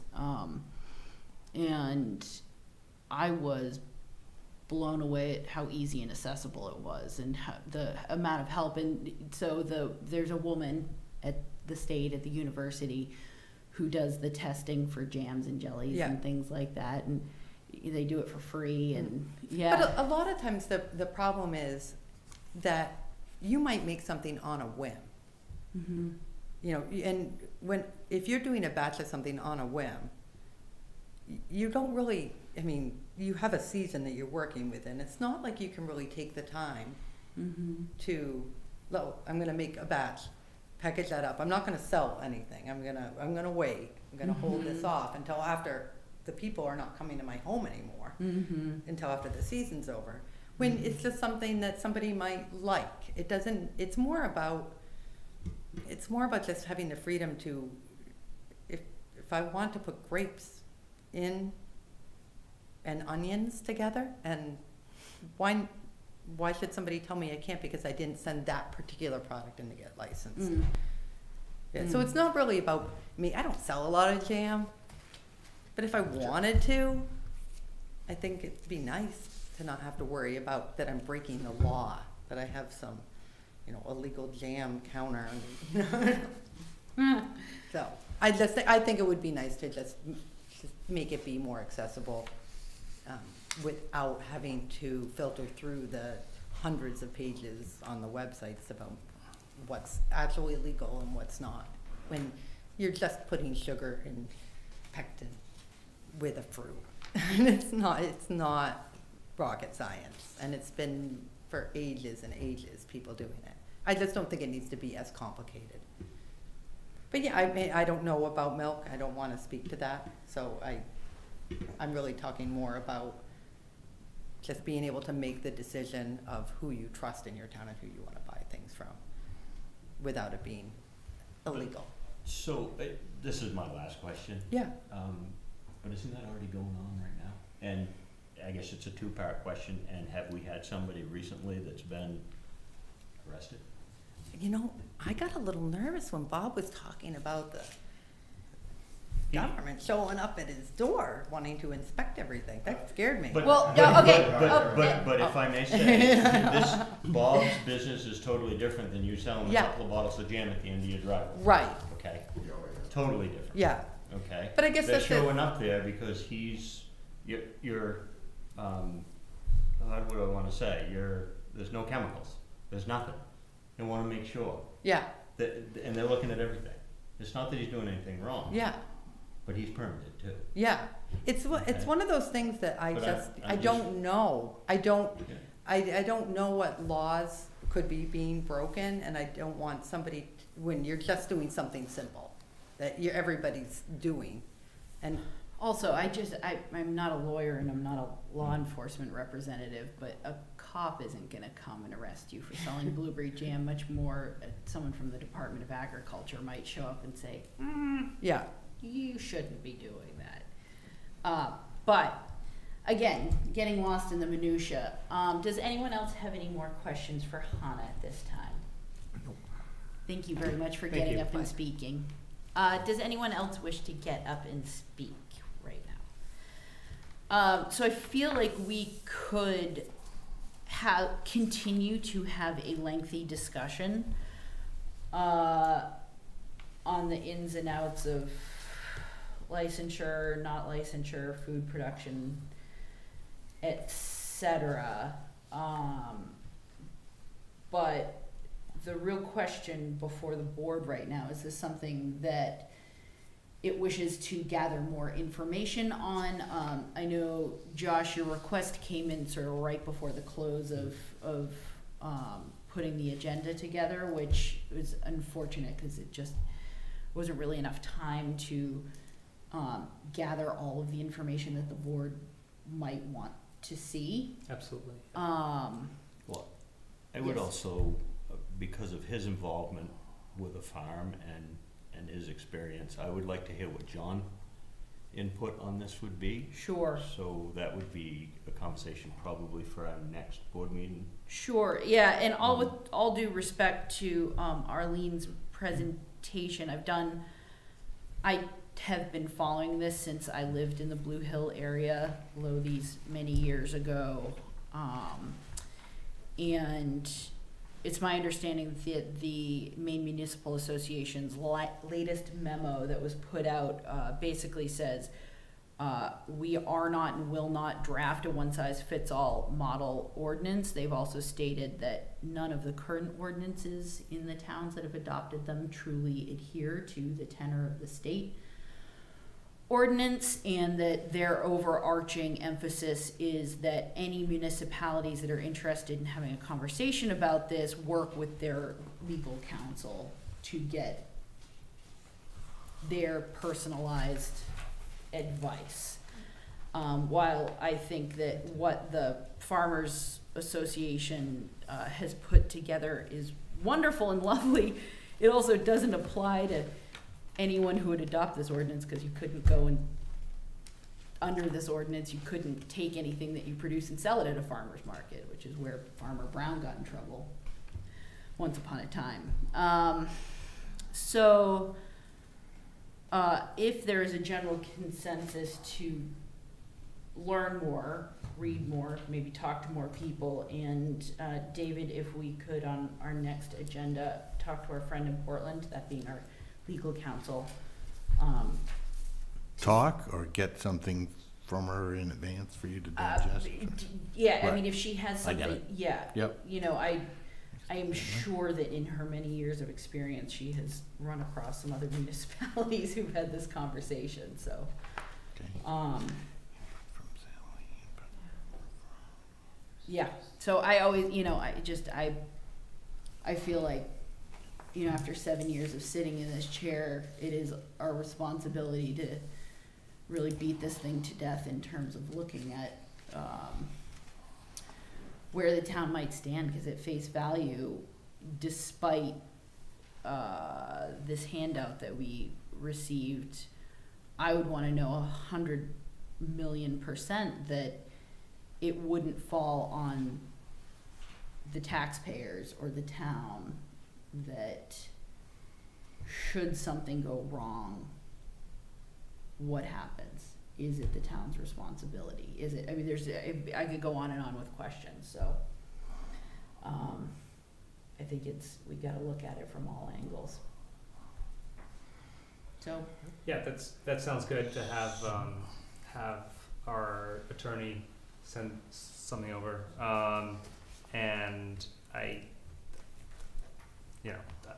they could certainly draft an ordinance that would fall in line with the state law. So, sounds like a good next step. It's interesting that Maine Municipal says, like you just said, we've seen several sample food sovereignty ordinances posted on food sovereignty websites. None of the ordinances we've seen so far comply with the limitations in the Maine Food Sovereignty Act. Moreover, municipalities have no legal authority to exceed these limitations. Right. And just that's talk. Well, they neither comply nor,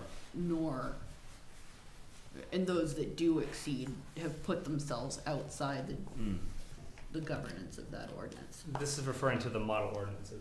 I'm sure there's at least a handful of towns that have passed ordinances that do comply. I mean, out of 47 towns, I would imagine,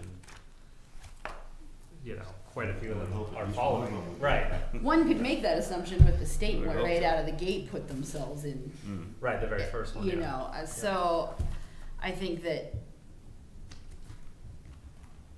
much like the conversation regarding any ordinance, whether it's fireworks or encapsulated foam or anything, is, being the responsible bodies to put a law on the books, we are encumbering any future townsperson and select person with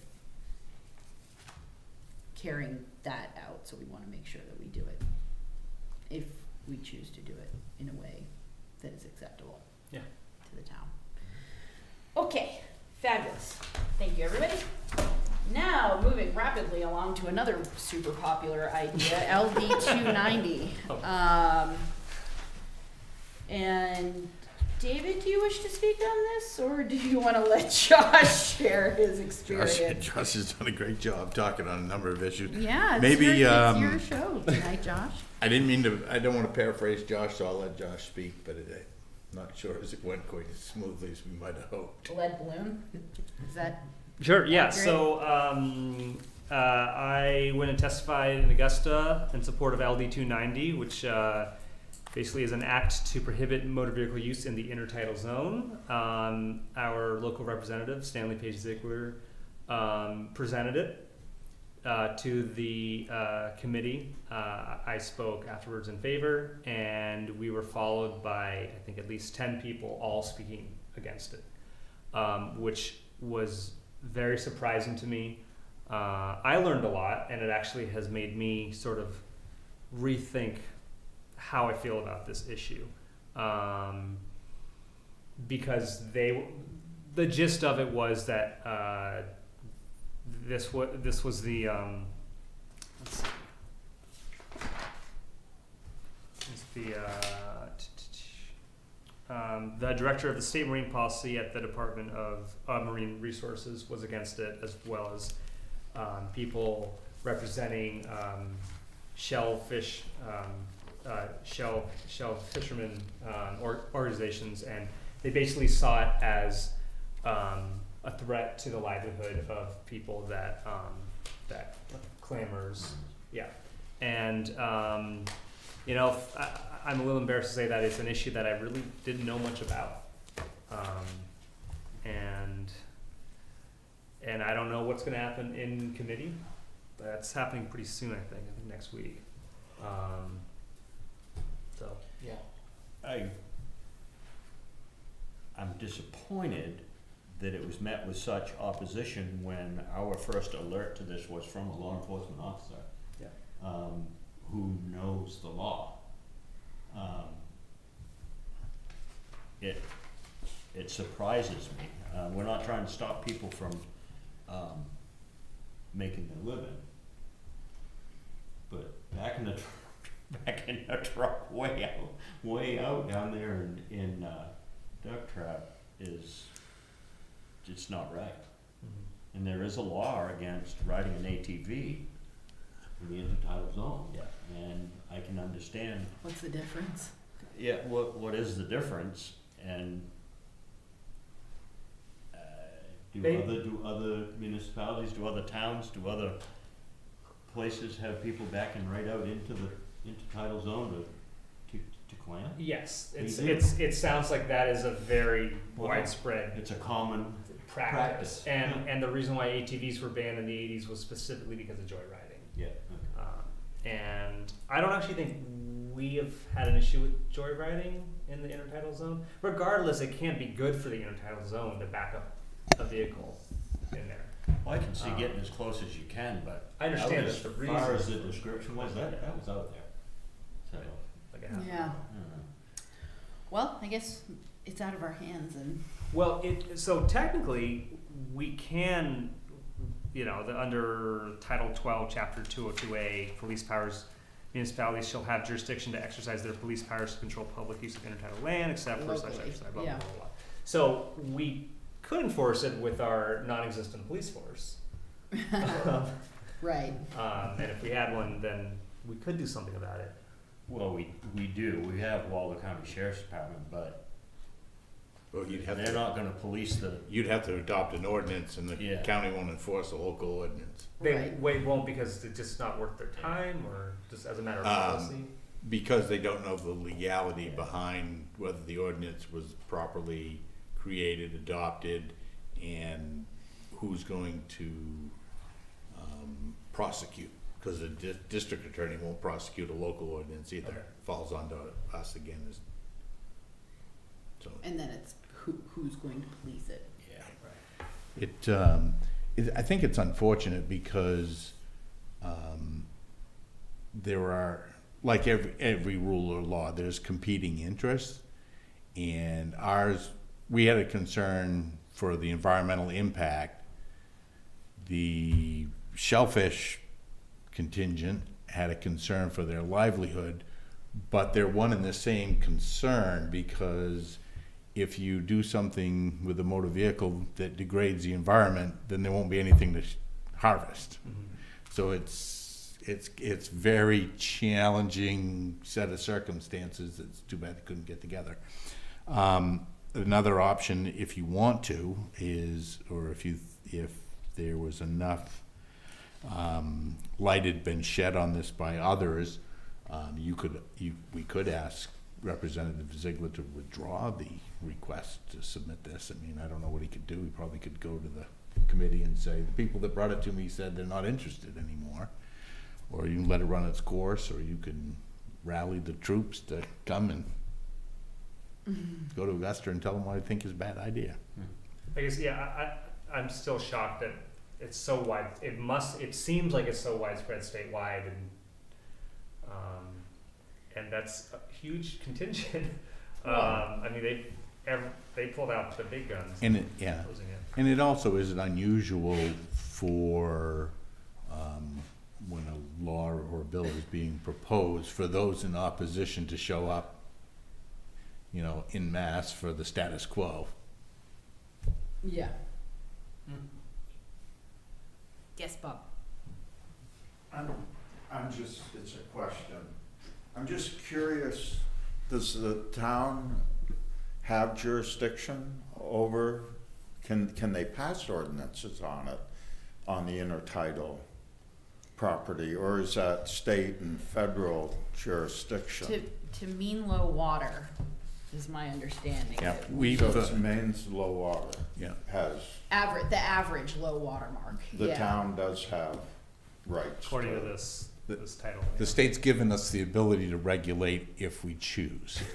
However, it would be a gutsless ordinance were we to adopt it, because, Right.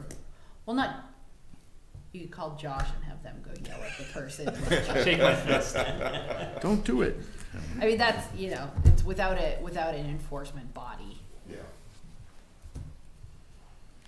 Yep. I mean, I'm of the mind to let it ride. You know, we asked a selectman to go up and speak. We asked our representative to go up and speak. It doesn't change the reason why I supported it. Yeah. I think we should let it run its course and see what happens. Yeah. I would agree with that. I mean, Go its course. and it has that much more weight because someone who is working in that environment all of the time and has dedicated his professional career towards protecting that environment brought it to us and asked for help. And that only, in my mind, supports that argument. So. I'm struggling with that. I Yeah. mean, I understand, and I'm glad that it was brought to our attention, Yep. but I didn't anticipate so much opposition. Yeah. You know, so. Yeah, I mean, one person turned to me and said, I'm something to the effect of Lincolnville should be, you know, ashamed of themselves. Yeah. And that was, I could take it, but it was surprising. Yeah. Okay. Well, at least your tires weren't slashed or threatened to be slashed like sometimes. That didn't happen. Yeah. Thank God. Okay, so if there's nothing further on agenda item number 12, let's move along to regarding a release deed regarding a 1968 tax lien. David, you're up. Yeah, so apparently for taxes that were committed by the Board of Assessors in 1967 for a parcel of land that's now been incorporated into a larger parcel. Somebody didn't pay their taxes on a timely basis, and the tax collector at the time filed a tax lien against the property, and then subsequently to that, the taxes were paid, and then the treasurer, who does the discharges, apparently did not discharge the lien, or if the lien was discharged, they didn't record it. So the property's changed hands a number of times, and finally somebody doing a title research discovered this possible issue, brought it to our attention, provided us with a sample or a proposed release deed, since this occurred 50-something years ago. And knowing that was the right thing to do, I sent that down to be reviewed to make sure the T's were crossed and the I's were dotted appropriately. We got a new release deed back from the town attorney saying basically the same thing, but with the commas in the right spots and all that stuff. And here it is for you to release our interest if we have any at all, which 51 years later, I don't think we do. Can I have a motion? I move that the board approve and sign the release deed prepared by the town attorney to release to Kimberly Pryor and Scott Geedy any interest the town of Lincolnville may have acquired in the portion of the property located at 505 Camden Road by virtue of unpaid 1967 taxes and 1968 tax lien certificate. I second. Moved and seconded. Any discussion? Seeing nothing, all those in favor? Go forth and register your deed.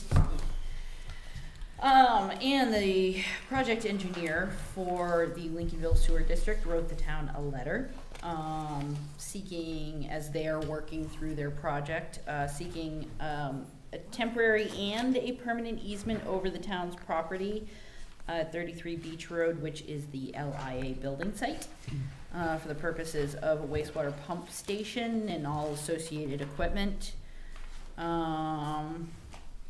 David, do you want to take it from here?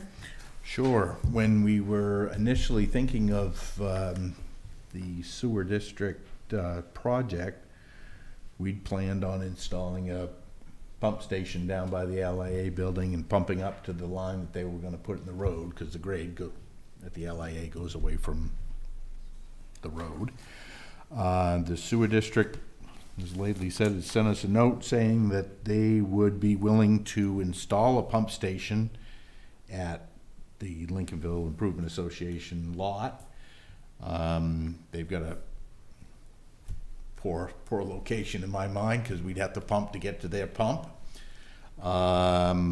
They're more than willing to just put a stub alongside the road for us to connect into at some point in the future if we want. 6 of one, half dozen the other, but if they're gonna put a pump station, we ought to ask them to put it down where it ought to go.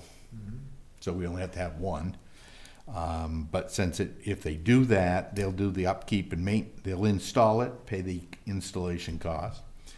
They'll also pay to maintain it and keep it in functioning order. So that part's a win for the town. But to go with that, they need a perpetual right or an easement across the town's property for where the pump station would go, and then to be able to access it. That limits the town's future ability to do anything where they have an easement.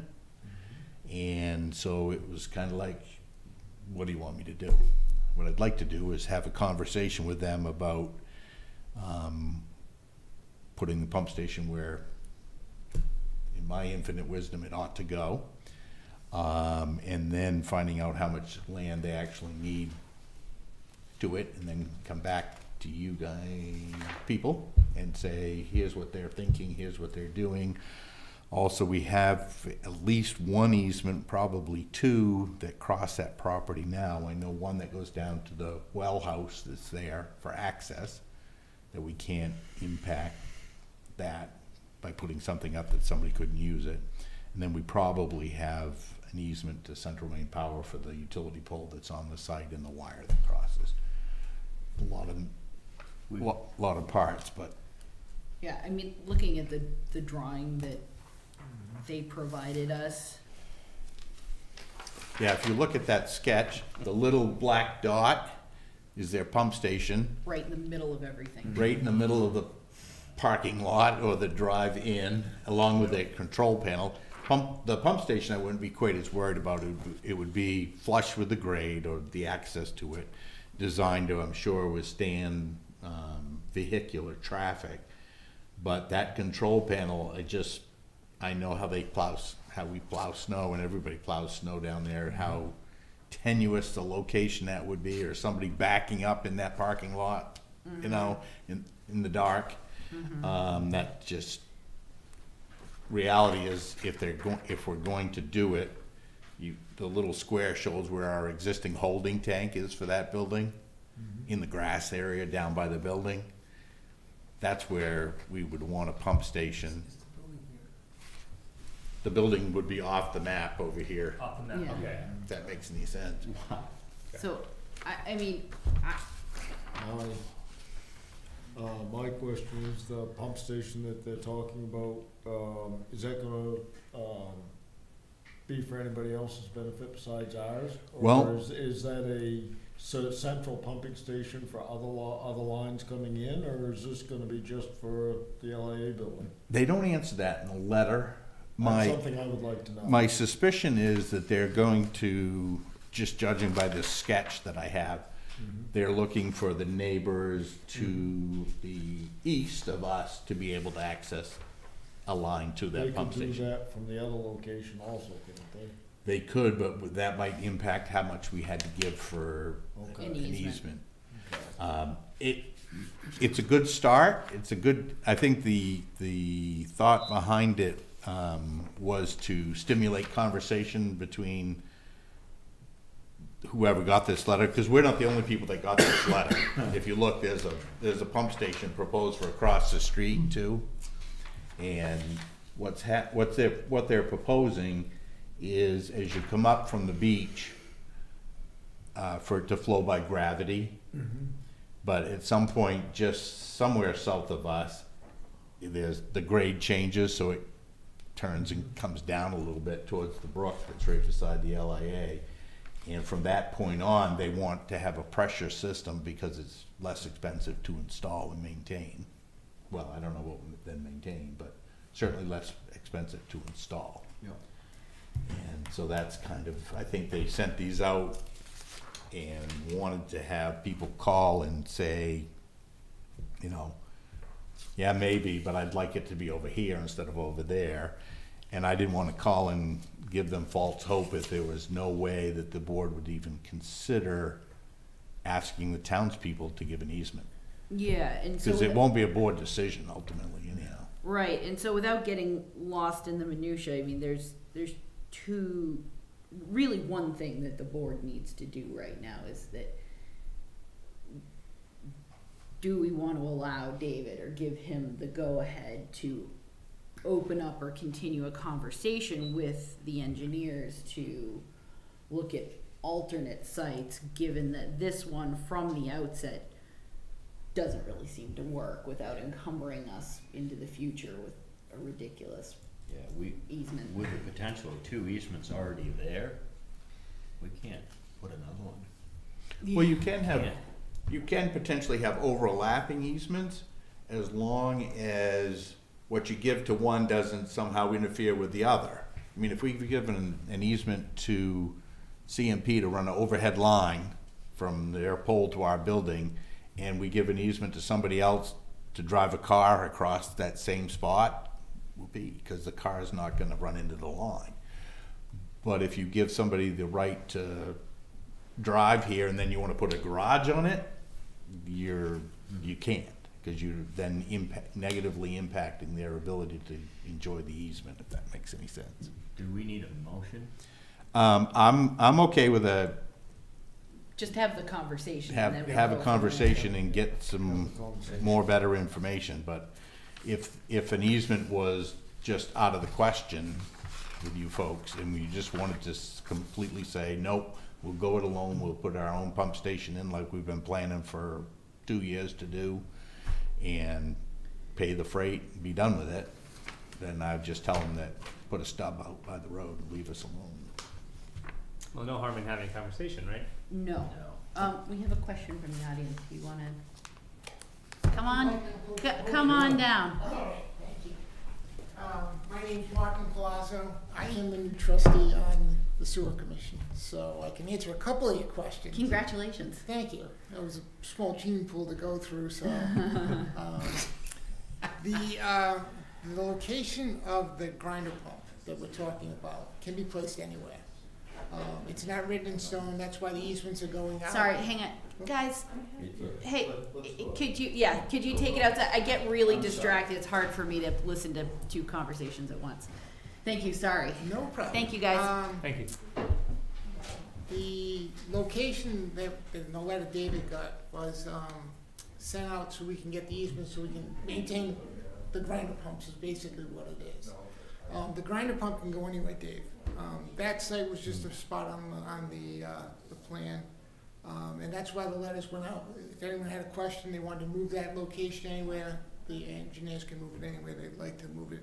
I think Brent put them there it was the closest place that we think that the outlet's going to be coming out of the building, so you wouldn't have a longer feed line to put in from the road. But they can go anywhere. Those grinder pumps can go anywhere.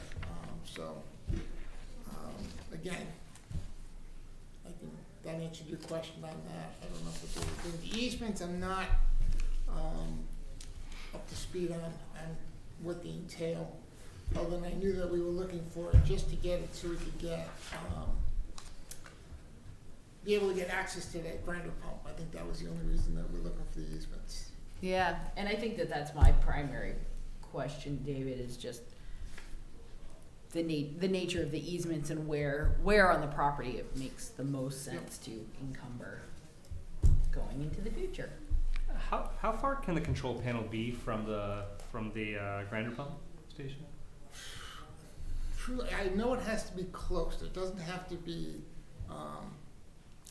because of the line comes down into it. There's a sensor that goes to it that will have a light on it. Yeah, So when I was at Point Lookout, we had them almost on top. yeah, they've got to be close. Yeah, they're incredibly close. Okay. They don't have to be, though.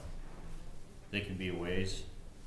Yeah, I mean, it's If just you've got wire, you can run it. Yeah, wire.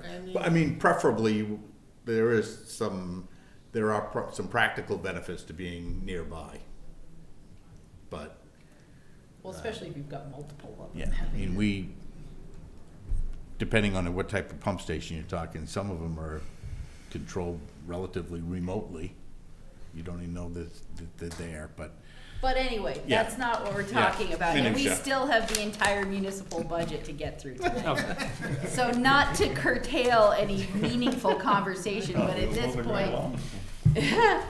this point, really, it's just like, yes, David, have the conversation, and then I we'll call we'll have it. Julianne. Thank you very so much. Thanks for coming. Thanks for hanging out. Yeah, Yeah, really. we appreciate it. We have a two-part proposal from Pinnacle Engineering before us. David, do you want to speak briefly? Sure. The first part is regarding the follow-up inspection. Steve Rule from Pinnacle Hill Engineering did a inspection report that you had in your packet from 2016. And at that time, he gave us some general guideline regarding the deck. The deck seems to be an ongoing headache or issue as to when do we need to do it, should we do it, is it ready to go now? So I had talked to Steve about, can you give us a definitive plan on that? Map it out, give us a piece of paper that we could then have a plan to go to a contractor to get a bid to say this needs to be done, how much it costs to do this, versus almost everybody else you talk to has an opinion as to what should be done, when it should be done. I just try to move that along, and I think it's a reasonable task to have somebody that's Thank you, John. unbiased, third party, doesn't really have, what does he care? I mean, he's getting paid to do a job and tell us what we really need to know, which, I mean, obviously our primary concern is the safety of the facility and people we're putting across it. So that was part one. And then part two, we had the board had a little discussion about the possibility of reworking the boat ramp, the launching ramp, for semi-dual purpose. One, to make it the launching ramp itself more usable. The other is it may create some parking opportunities up along the shore in the existing parking lot, to reconfigure that and protect that shoreline. Also, at some point, assuming the sewer district can acquire the assets of the Lincolnville Beach sanitary facility, which they haven't done yet, that plant is likely to be removed, which may also provide an addition, another opportunity for a conversation with the district about additional parking there, because they're not going to have. Bought it yet? No. Sorry, I'm just surprised. That's still a loose end. It's still a loose end. I mean, And this is just the next. This is the work that would be done at the boat launching ramp is the next step beyond the real conceptual that Collins did in their report. This would be basically a preliminary engineering that would say, to get to the right grade, you know, you've Right. got to be up here or down there or out there, however you want to phrase it. Well, And then Steve's also very looped in with funding opportunities. well, and it's my understanding too that the work that he's called out in this proposal is the necessary first step in order to even seek funding for some of these things. Yeah, I mean, yeah, certainly a funder. Or to get A permits. funder, is going to say, well, I'm not gonna fund this because it's not very good. Put it bluntly, you know, it's too flat. The launching ramp goes out at the pitch of the beach, and unless you've got some way to lower your boat beyond the pitch, your car's in the water when the trailer's boat's still floating there. Yeah, still hard to grab. And Yeah. that doesn't work too well. Now, the big commercial launchers, they have some ability to the trailer to winch it down, or I don't know how they do it, but I've seen them do it down there before and make it work at the right tide. But there is opportunity for better there, and there seems to be funds out there for some of this work too, so. I have a quick question. Do we have a sense of if people could utilize that boat launch 100% of the time, how much more use it would see? Anecdotally, Yeah. a lot, Okay. especially with increased parking. Okay. Yeah, that was the only thing I was gonna say is that the only thing holding it back would be what do you do with the boat and with the car and the trailer once you put the boat in the water? Because if we have some parking there, yes, a lot of people would use it. Even then, and this is me speaking solely for myself, but we've got a little runabout that we love to get out in the water in, and we would love to put in at Lincolnville and like buzz out to Warren Island and go for a walk or something like that. And even at almost high tide, you have to open the truck and the water is right at the bottom of the cab. Truck. Wow. Yeah. And, you know, we figured out a parking scenario where we drive home, park the truck, drive back, you know, like launch it's foolish, but I mean, it'd be so great. And, you know, knowing that there's some fishermen that use little boats and that, you know, I mean, it just, not having to play super high tides and fully submerging your entire frame in the water and exhaust and brakes and all of that, it's foolishness. So, I mean, taking this first step for me personally, but also just as, you know, the managers of that facility, it just seems like a no-brainer. So I'm in support of it. So I'm glad to see him say that he can have it completed in April. Yeah. I was in fear that this was gonna go all summer or something. No, I think he could do it sooner if the weather would cooperate, Yeah. because he has to wait till it's not frozen conditions for doing what he needs to do to the wood, so. Great. Does anyone care to make a motion? I move that the board approve the proposal of Pinnacle Hill Engineering to conduct items 1 and 2 of their February 18th proposal, and that the funds for this work come from the Harbor Savings Account. I second that. Moved and seconded. Any discussion, further discussion? Seeing nothing, all those in favor? Thank you very much. Thanks, David, for putting that legwork in. Yeah. And if there's nothing further on that subject. I do have one question. Yes, I'm sorry, no. So your conversation with this gentleman, did that, the scope of the, I didn't see where it would be the side things to be replaced, and also get a price on a small place for people to wait for. No, right now, all Steve's looking at Structural is Structure and decking. is what we have to ensure that it's basically safe for Okay. users, Okay. And what? not enhancements. Yeah. Not the structure, just. Well, but the outside railing on the pier itself, The curb or whatever. curb, I guess is what we're calling that, that would need to be. The curbing, exterior pilings, I mean, if, those are gonna need to be, if, based on previous reports, my understanding is when and if we get into these things, they're sort of part and parcel. Yeah, Right. okay. Well, he did look at the curb and the rail when he was here in May of 16, Yeah, so I'll tell him he needs to update that too. Yeah, okay. I mean, it's just like by default, that was my understanding from both previous assessments, is that Plus you, you get in on any level Yeah. with the decking, then you're getting into that structure. Right, also. unless it's this piece, that piece, this piece on the deck, you're gonna get into curb for sure. Yep.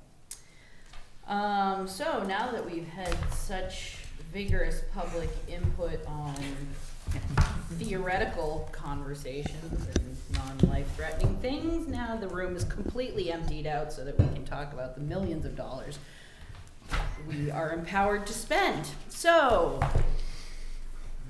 I'm going to say it because it's on our agenda. Would any of the public like to get up and speak on your hard-earned tax dollars? Seeing nobody in the room, let's move along to the board deliberations. Could we possibly take a 2-minute break? So you can get the budget. No, I have the budget. Oh, Or could I possibly take a 2-minute break right yes, here? you can take a 2-minute break. I would like to as well. When you all right, well, I'll go up and stand in line too. Just use the little girl's room. Too much coffee today.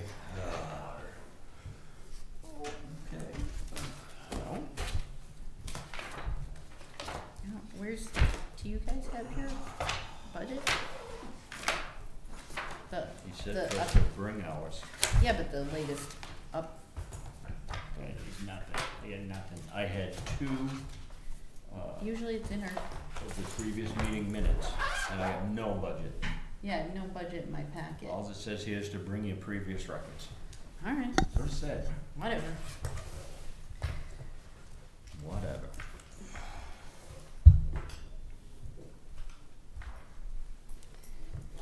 Close this one. Anyway.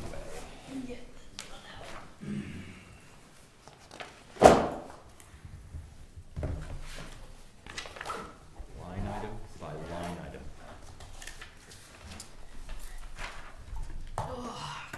Nobody ever wants to stay for the things that we all have to spend money on every year. Blows my mind. This is true. We don't, Get all wound up about Yeah. something Fight about that, $500. well,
we are ready. Do we have an updated version? As updated as you're gonna get until you make any changes. No. All right, okay. So now it is time, now that you've all had your breaks, for the board to deliberate the budget. So, shall we begin at the beginning? And let me flip to page 4, Administration and Finance. Are there any changes that anyone wishes to make under Administration and Finance? Not me. Okay, seeing nothing, we'll move along to page 6, Protection Animal Control.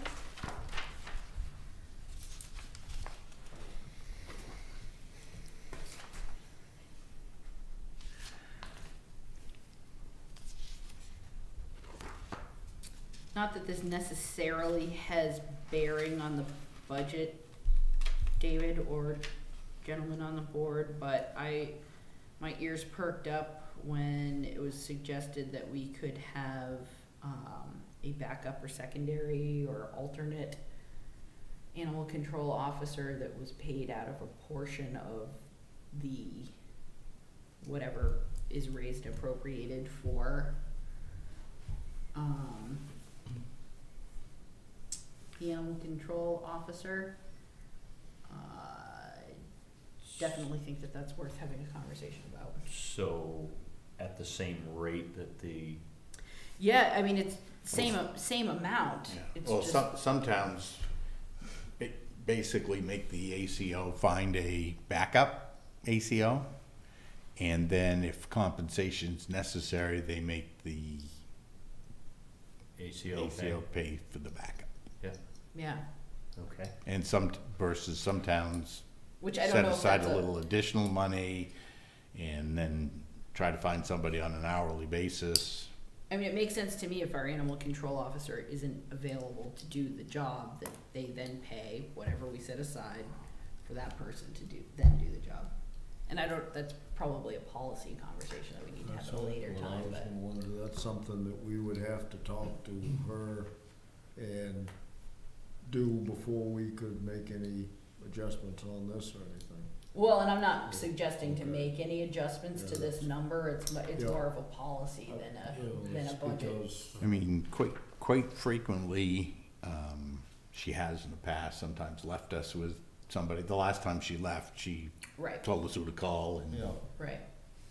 Sears Bond or wherever the person was. Did she take care of that person? Or? I think it's probably a quid pro quo. Yeah. When I'm gone, you'll take care of my stuff, and when you're gone, I'll take care of yours. Okay. You know, that one of those type of things. Yeah, and I don't know. They weren't in her latest minutes to us or notes.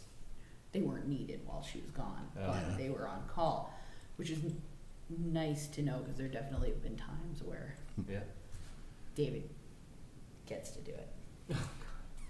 Yeah. Those days should be over. So anyway. So it's a policy thing. So anyway, okay. Okay. Okay, so we're good with that one. Moving on to page 7, protection parking enforcement. Any comments, thoughts on this? The only thing I would throw out there to potentially go in all of your brains and or minutes is, does the board want to have a conversation for next year of, would it make sense to expand this position to include some of the other, say, I don't know, moving speed detection signs or some of the more, I don't want to say menial, but pointed tasks that a certain overworked somebody may do on a regular basis, and without getting into specifics, but I sort of look at. I would think it would. I think that would be worth. I would think it would. I think we should have expand this a responsibility conversation to encompass the speed sign placement and a couple other menial. also like my brain's like, maybe something with the Norton Pond or Breezemere recreation. I don't know. It's not a fully formed idea. Again, it's more of a policy conversation, but it would have implications on budget for a year from now. So I made a note in my budget for next year. So when we, Yeah, I think we'll also, I guess this is budget related, look to seek out parking attendants earlier in the season. You know, last year we couldn't start until July 1 because we didn't have any money. right. So we were a little delayed. This year we still have money left over from, well, still within this year's budget. Plus, we can keep them going for the remainder of the summer unless money's not appropriated, and then we'll tell them they're all done. Yeah, and I just, you know, I look at this number and I think of the various different jobs that need to be done around the town and how can we maybe up the ante a little bit and sweeten the pot and get more work done. So, anything else on protection parking enforcement? Okay, moving along to page 8, protection fire department. Have they given you any updated information regarding long-term forecasting of repairs of? I have nothing new. Okay. Can you poke them? I'll poke them. For update on repairs, long-term, can you expound upon that a little bit more so I can make a nice cleaner note? And the reason why I ask that is because I want to be assured that if we agree to their proposal of keeping the old truck and buying the new truck, that we're not gonna shoot ourselves in the foot and getting in a situation of last year where it's like, oh, we had to spend a lot of money Okay. on this old truck, and that we're not setting aside enough money. Okay. I have something about the Okay. fire department. Under firefighters' wages, I see it's going from $11 Oh, yeah, thank you. to $12. How does the board feel about raising that to $15 a call? It seems like, Have you done the math on what the implications of the budget that will be? I have not at all. But it just seems, you know, for people that run into a burning building, they should at least get the $15 versus $12. This is, I mean, they Wasn't it themselves. increased last year? Yeah, well, what, if you go, I wasn't here at the time. I don't have my last. My understanding was originally this was, even paying the firefighters was put into place in order for them to qualify for workers' compensation insurance. So if they got hurt firefighting, they'd be covered. And then they changed the law so you didn't have to pay firefighters to do that. But they'd put into practice minimum wage per call, but every time minimum wage goes up, we've been adjusting the wage. Yeah, well, so it was adjusted before minimum wage was adjusted last, well, so it was $1 raise last year, it's $1 raise this year. Okay. So. Just an idea of not feeling Well, they super also, strong about it, but. well, they also had, the chief and officers, stipend was increased last year. The chief, elected not to take the increase, put it back into another officer Truck off, position. yeah. Correct. And then, so now we're expending more money this year, or appropriate more money this year for the chief to get it to where the, wage, what is it, the wage and Well, the wage and personnel had recommended personnel recommended. had recommended a $4,000 stipend for the Yeah. chief, and we're not there yet, Yeah. but you could be.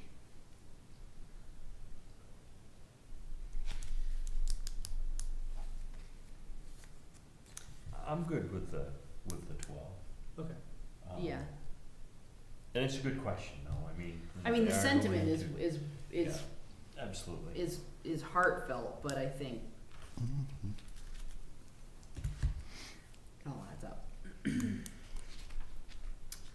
Anything else on protection fire department?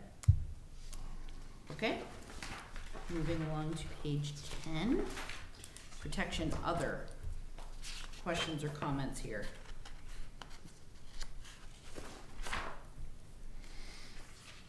Streetlights, that's the electricity as well as the lease from CMP, right? The electricity for the sidewalk lights Correct. and okay. Do you know roughly how much of that is the actual lease from CMP?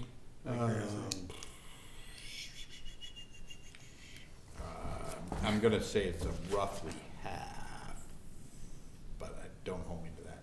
Okay, How about if I look that up for you? sure. Not pressing at this moment. Well, no, but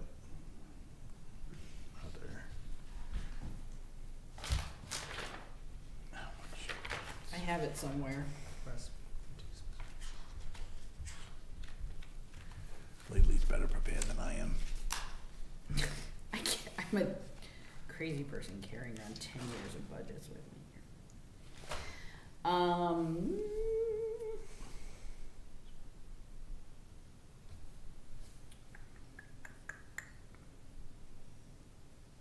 Yeah, I don't have it broken out on this one.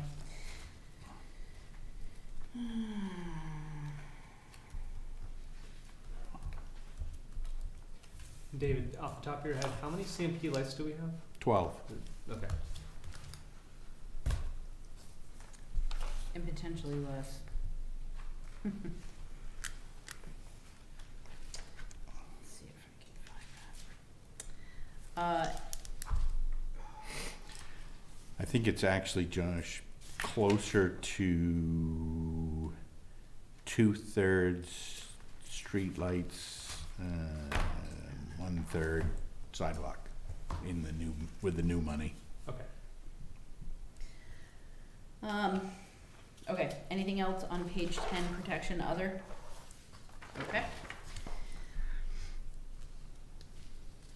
Page 11, town office building, anything there? So there's an addition, right, David, to the security? That could be, that's not represented in your budget. We did have a conversation about The testing. having a system inspected and tested. Yeah. And Matt Haynes told me that that would be $300, which Annually? could, yep, which could be paid in one time, or they'd add $25 a month to our bill, which is $300, and still inspected annually. And what's the virtue of that? Sorry, Karen. Basically, they come in and do a comprehensive test and inspect of the system. We get a document for the insurance company that's done on a yearly basis so that it guarantees that it works when we need it to. Is there a benefit for insurance? In a commercial setting, it's my understanding there is. A lot of insurance companies require it. I'm not sure if ours is. We've never been asked, but it wouldn't hurt to. I'm just wondering if we had one done, we could provide it and say, woo, we've done it. Give us a break. I think it would be money well spent to protect our facility. So do we want to tuck an additional $300 in for a test and inspect program? I would. Yeah. Okay. I think we should. Plus 300. Test and inspect. Okay. Alrighty. Anything else there? Page 12, contingency.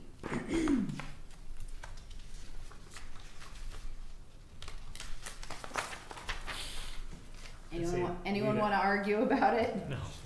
Okay. Boy. You guys are making it easy. Page 13, code enforcement, anything there? Okay. Page 14, assessing, anything there? Okay. Page 15, public works, highways and bridges. Anything there? Nope.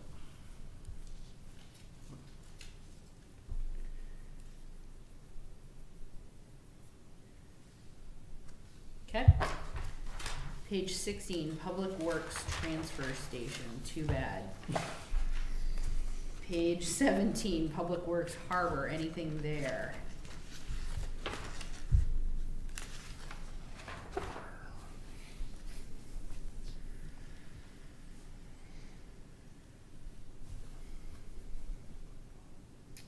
Okay.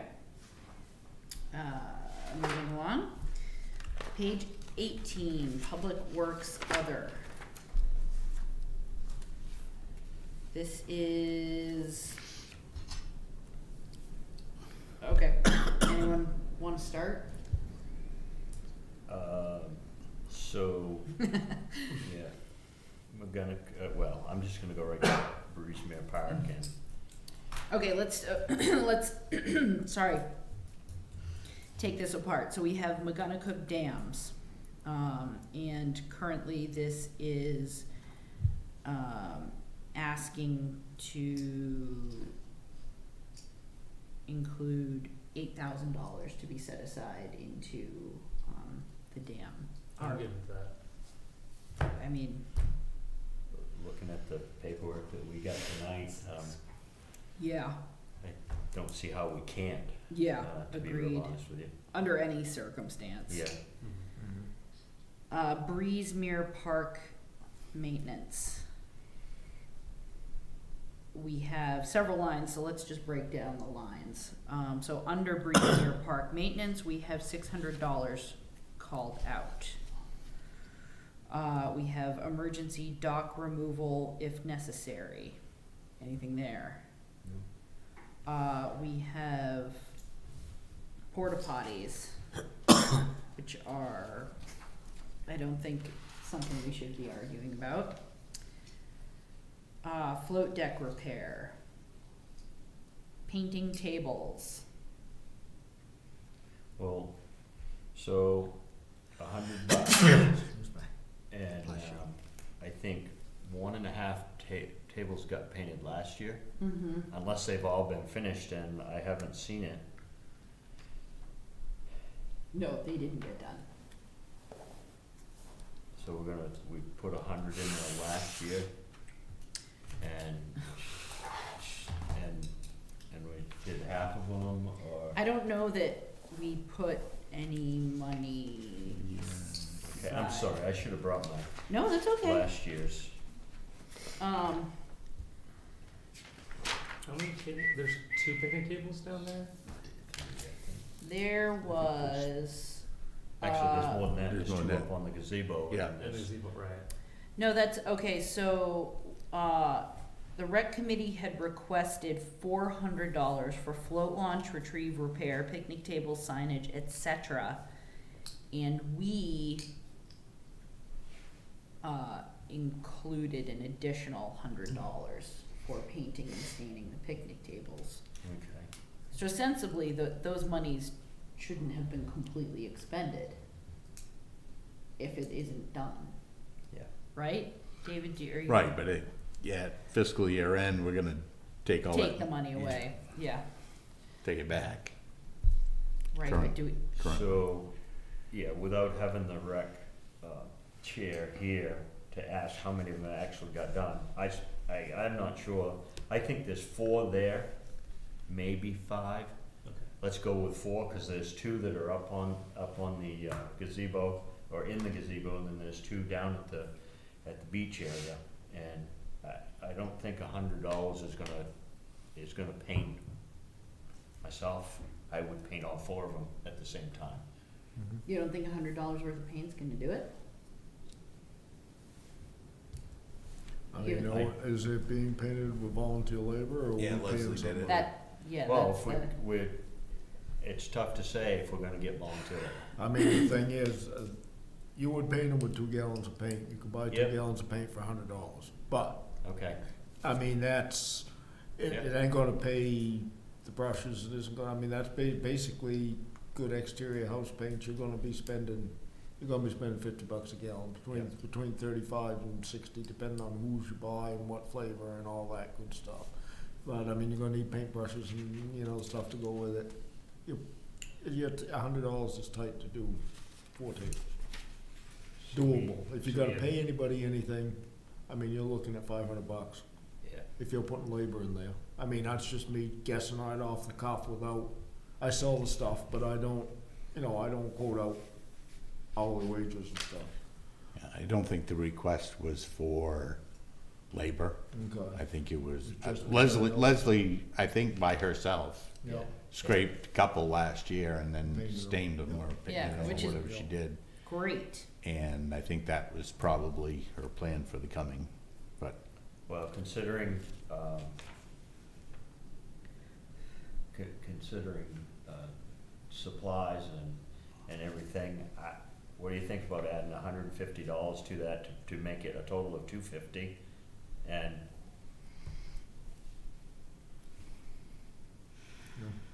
because I just don't think $100 is gonna do it. Yeah. That would be a more reasonable, if you've got materials you don't need that much for, but I've got a question, I think you're gonna end up, Yeah, but if you end up hiring Yeah. someone, Gonna hire to knock somebody. it out. Yeah. All right, you so we're might gonna, get away with it. so we're gonna increase 150 Good. to make the total 250. Correct. Okay. So beach cleaning, if necessary, $0.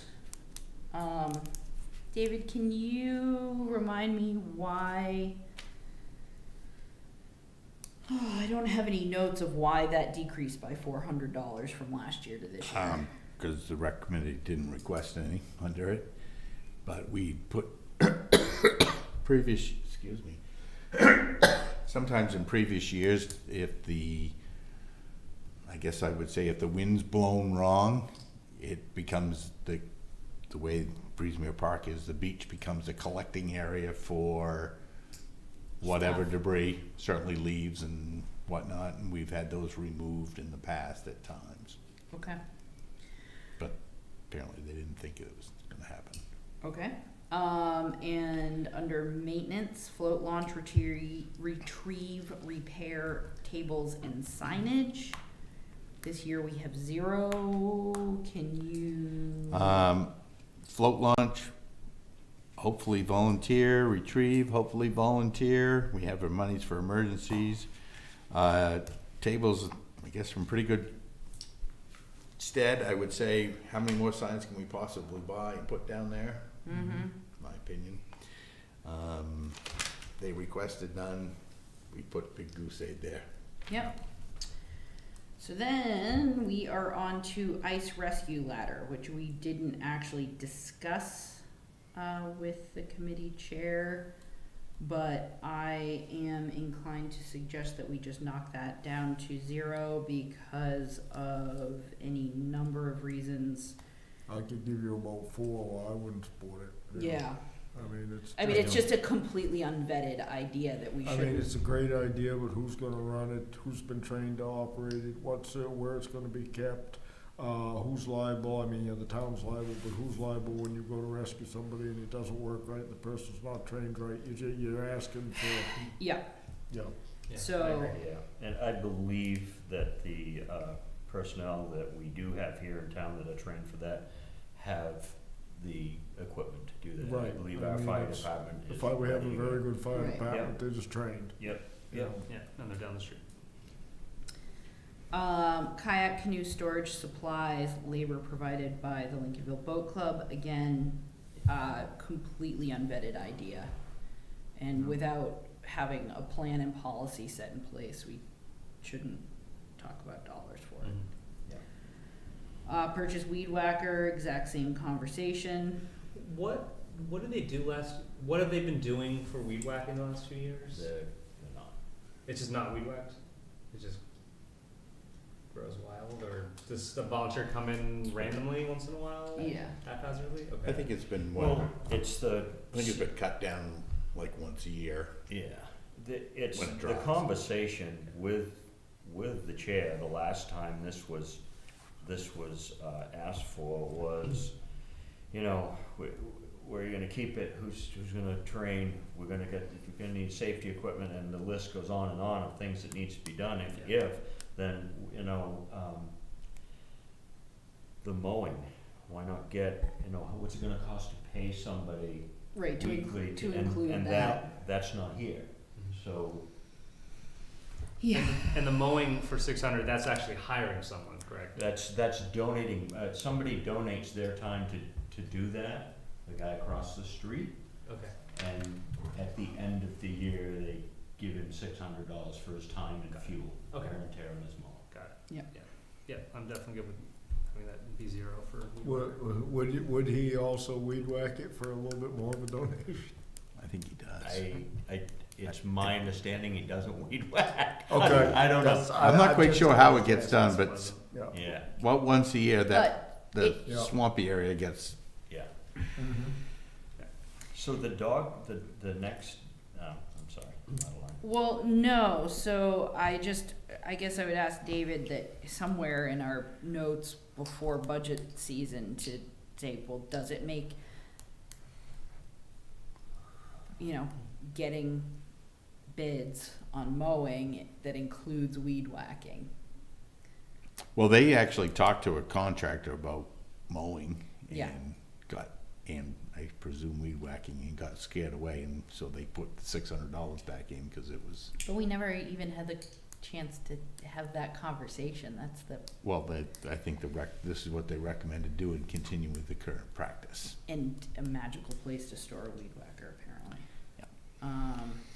So dog bags, what's the plan there? I would put a 0 there. We have a dog waste bag dispenser down there, and we've got bags galore here.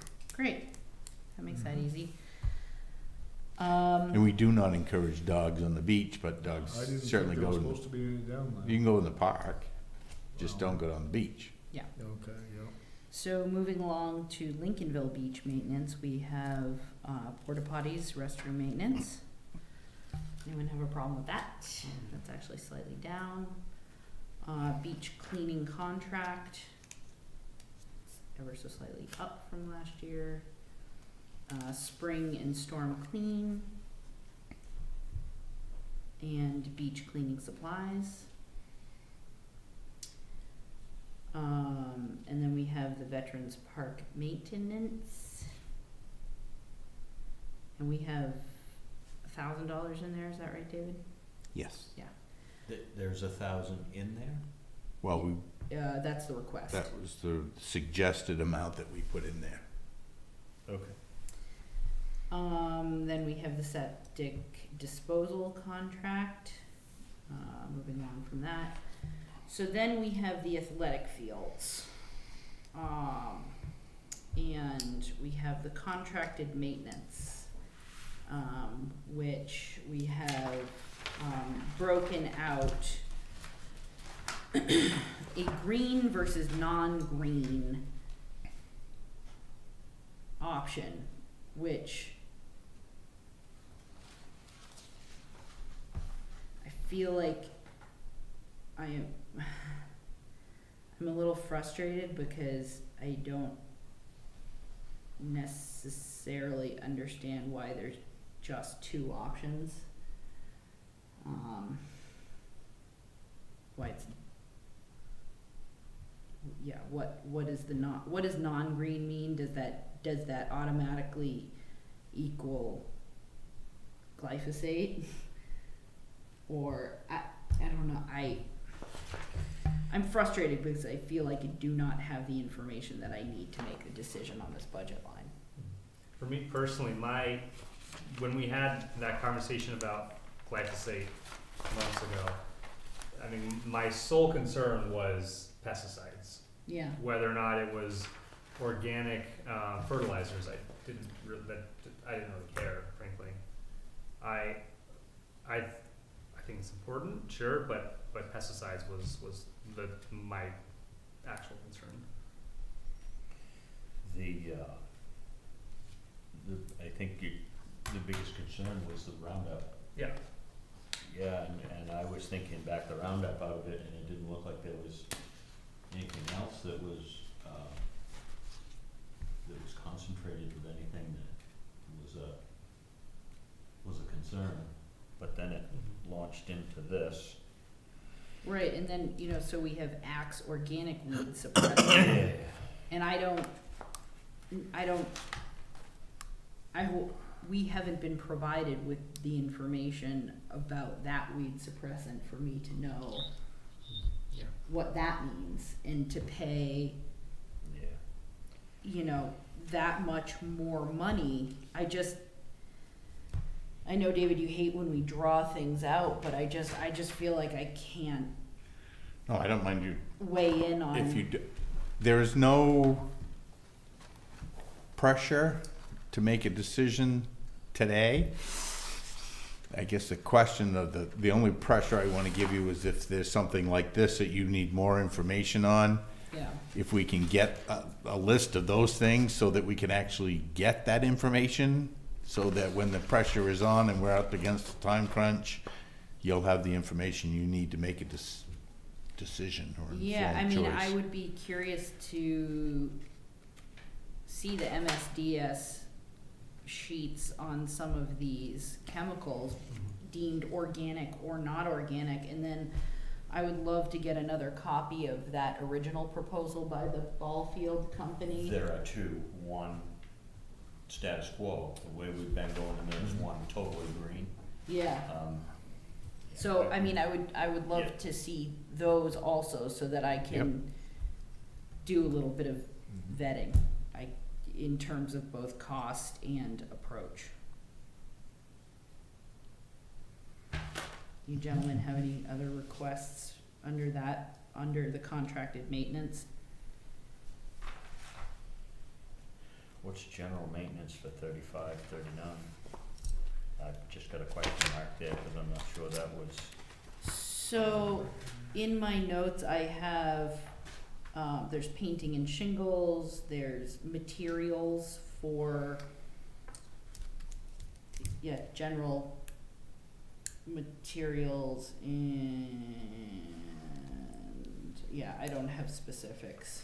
So I guess it would be nice to get a breakdown of those. Is that green room monster rehab is 2,700, so 35, 39. Is general maintenance, which I have tagged $1,500 of that. General maintenance is materials. Yeah. But unfortunately, I didn't take good enough notes to remember. We can take that entire athletic fields discussion and give you a much more broader, defined scope and detail.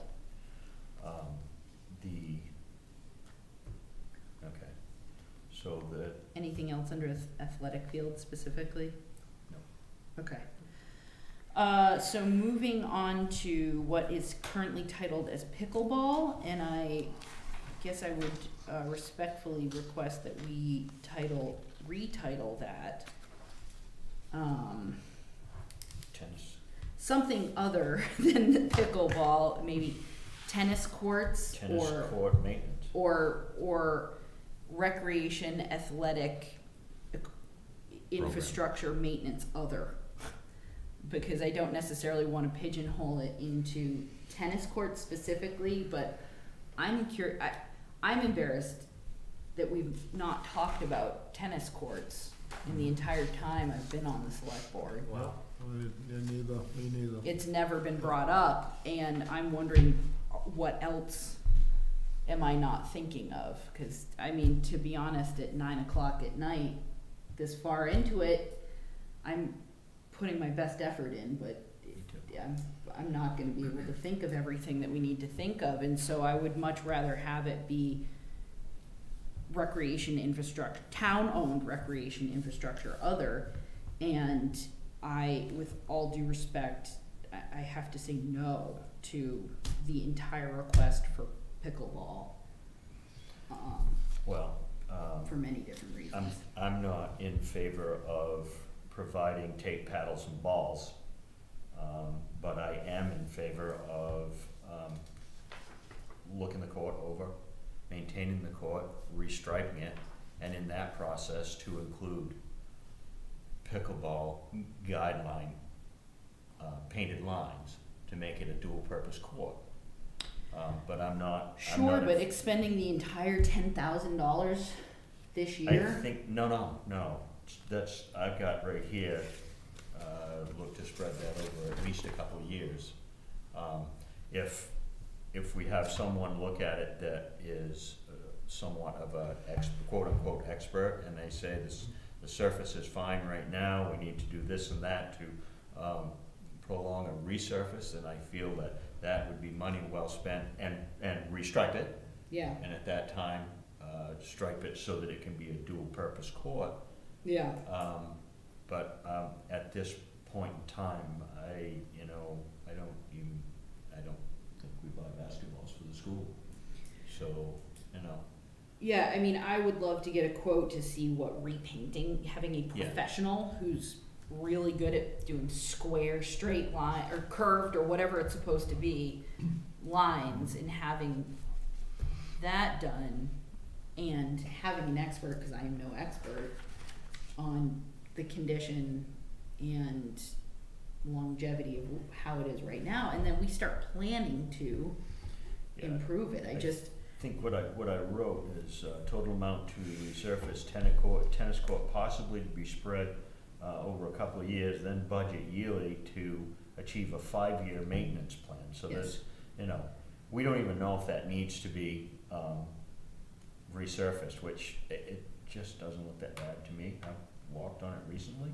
Maybe we've got 5 years, but we need to now start putting the money into it. Correct. So that 5 years from now, we may not have it all, but we've got right. 2/3, it's not a huge chunk. Well, I don't think 10,000 is the number. I think that was just thrown out there. Okay. Lately, and I think we may not even have a number right now to even put in there, but I think it wouldn't take too much for somebody to look at that. Yeah. So that we could get an idea of what we're looking at. Short term and then long term. Give you what it might need right now to keep it happy, and give you when you decide that it's going to need it in X number of years, and this is about what at today's rate it would cost to do it now. Add what it's going to, inflation. Yep. I agree with all that, and I think tape paddles and balls, that's something they can take care of on their own, and instead of having it say resurface and paint court, just have a more general name, so it can be used for potentially. Yeah.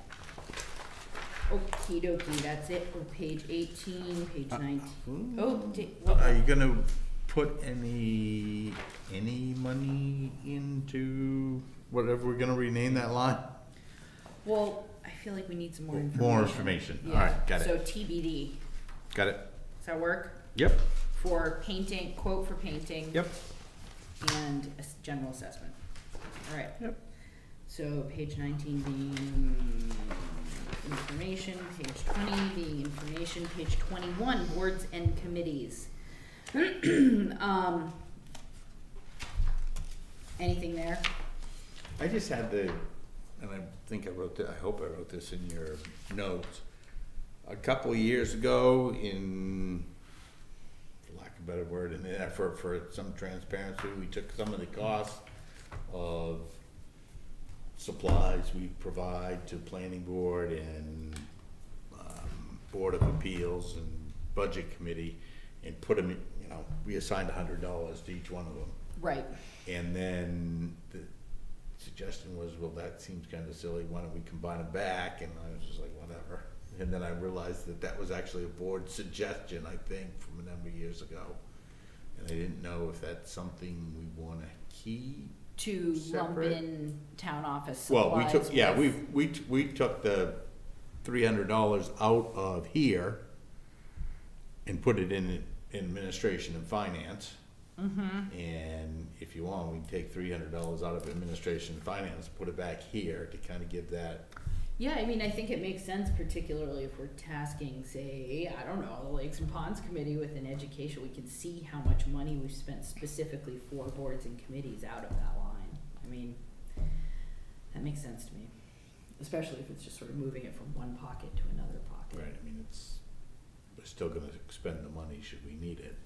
Yeah. Just didn't know whether or not you wanted here to know that there are some costs. I mean, obviously, you know, budget committee, we're not breaking the bank by buying them all a notebook and half of them give it back to us at the end of the year, but, Yep. yep, put it back Sounds good. here. Yeah. Okay. Anything else under Um, budget and committees? On the Lakes and Ponds Committee, Mm-hmm. did we resolve the concern for the additional charge that Mr. Galusian had about? When I had my conversation with him, what he was thinking is that you can see they'd expended $66, and he was thinking the appropriation would be the $66 to bring them back to $850, when really, unless we vote to carry it forward, the $850 less 66 is going to go away, and then you get a new $850. Right. Gary wanted to make sure that we weren't going to take this additional education effort out of the $850 they were going to get, so they'd only No, have. they spend I it see. from Right. the money they have Right. that we appropriate Yeah. Yeah. Okay. So, at town meeting. yeah. Or- I think we need to leave the $850 in there. Yes. And so But they're not asking for a carry forward, correct. just to be clear. No, they're not. Okay. They wanted to make sure that when they started the new year, they had $850. Oh, I see, okay. And they did. And if they the will. townspeople choose to do so, then so Right. they shall. Moving along to page 22, municipal support.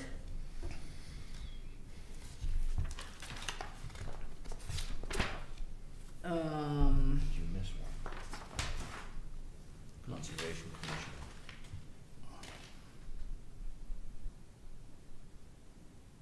No. Do you want to talk about the No, Conservation not at all. Commission? No, great bunch of people. They want Skip later, okay? they want the carry forward, Yes, they do. which they get to have the carry forward. Well, it was monies that were donated eons ago that we've carried forward instead Yeah. of taking it, So they don't need anything from us. put it in the general fund. Anything else you'd like to talk about? Sad thing, sorry for the interruption. You sure? I'm positive. Page 22, municipal support, which includes the Historical Society, McGonagall Watershed, cemeteries, library, Memorial Day, general assistant, moderator, ballot clerks, registrar of voters, and LA building. David, do you by any chance manage to get the financial report from the library? Nope. I'm not ready to make a recommendation on the library until I see that financial report.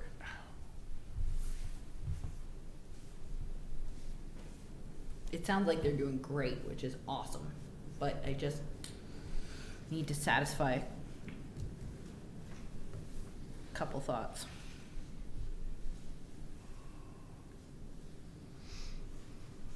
Is there anything else?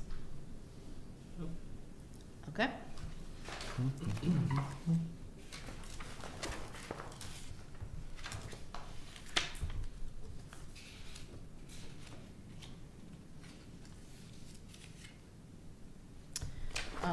Page 24, provider agencies.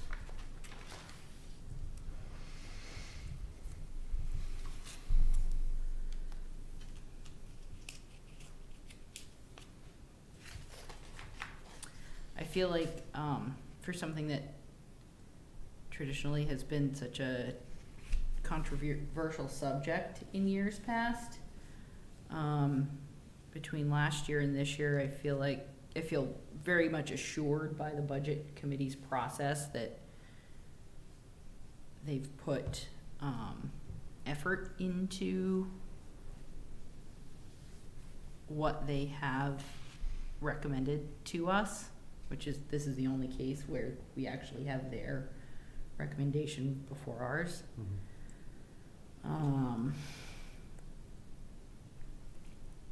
So I don't know if you guys have any thoughts, comments, concerns on provider agencies. I just want to double check. Community Health and Counseling and Health Equity Alliance did not send us paperwork. I have X's, which I'm assuming meant That was my understanding. they didn't send an application. application? Or They must have sent something in, or they wouldn't have been listed under the request. I Yeah, think we had- the we had- budget committee had recommended. We had 4 that didn't meet the requirements. Okay. American Red Cross, Community Health and Counseling, Health Equity Alliance, and Waldo County YMCA. Okay.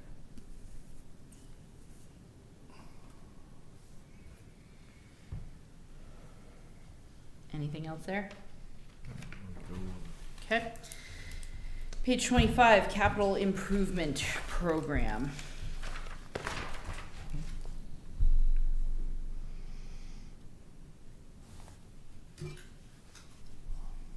Anything else there? I'm probably gonna Yeah. feel compelled to talk. I had put down $5,000 less for our harbor improvements because we didn't have a definitive plan besides the float. Right. So that was primarily float money. And then, obviously we don't have anything definitive on the building repair, but I suspect we're gonna have some pretty good costs potentially in the future for the LIA. And also the solar array just followed the recommendation from the committee about setting it aside over time versus doing it all at once or financing it.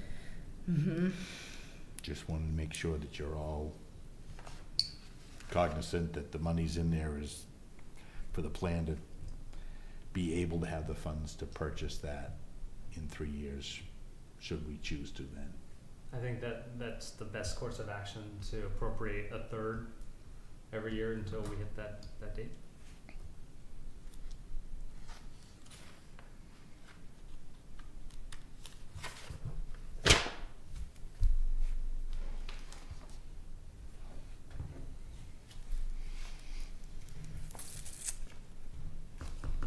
So, just on the, if we're keeping a fire truck, Yep. what money are we not gonna realize by selling it? We're not gonna get anything for that. Which one is it? The It's older one? whichever one's 30 years old. Yeah. It's really not worth much. No. Not really. Used fire trucks, and I think the last one we may have sent to, we gave it to one of the islands, Matinicus or someplace. And Yeah, it was. they'd come. It was like, oh yay, good. Yeah. They'll take it for $1. Maybe. Well, they were probably, I assume they were ecstatic to have it. Yeah. I mean, it was still a functioning good piece of equipment. But it had outlived its useful life here. Okay. I can try to ask them what we could get for it if we're gonna get rid of it. No, the request is the same every year, and, I was just thinking, I wasn't thinking that we, We'll be setting this aside Yeah. forever and ever and ever. yeah, or that we were giving the other one away and didn't get any money for it, that's all. All right, I'm good. To David's point,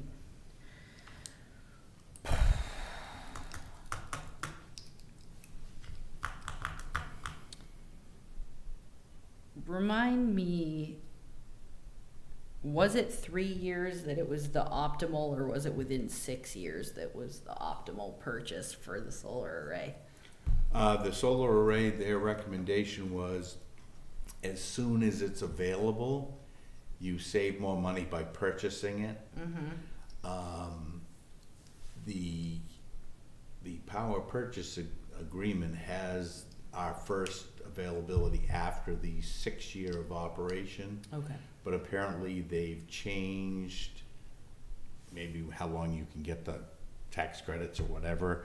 So now they're willing to sell at the end of the 5th year of operation for more money than at the end of the 6 year operation, but it still made financial sense in their estimation. Okay. And we've been going 2 years now. Okay.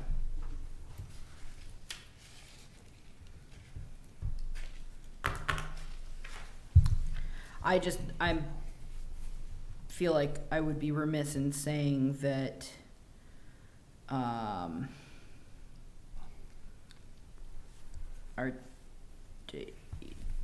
by paring down two rather large and expensive pieces of infrastructure, being the LIA and the harbor, and setting aside so much money for the solar array, I'm just wondering if,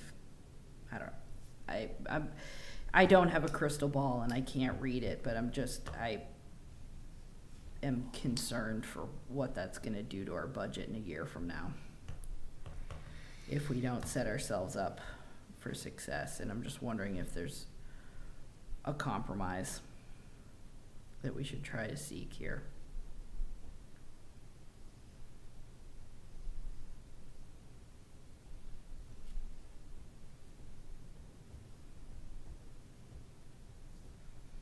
Just throwing it out there. Feels like $20,500 for, I don't know. I know the virtue, I see the virtue, but I'm just thinking that building primarily, the LIA being potentially very expensive in the near term.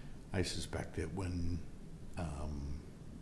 we receive our reports back from the various consultants that are, well, one's been here and the other's coming, that we'll probably want to have some sort of community conversation, for lack of a better word, to say,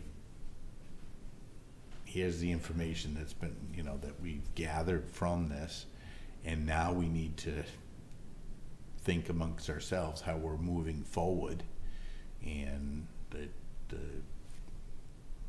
hate to use this term, the worth to the community. At least we'll have some valuable information in terms of, Yep. these are the challenges we're faced with. Yep. I think we need to go with what we know, and that's gonna be something that comes in, and we'll, like David said. Cross that bridge then. Well, how else do you know, we've also had a dam project put in front of us. Right. Yeah. That we are tied to, so. Yeah. I just, Maybe we'll just have to. the budget looks really nice and pretty right now, and I feel like I would be neglectful if I didn't at least say that there are some lines within here that at least I have, like, depending on what our goal is. I definitely hear you on that, but to me,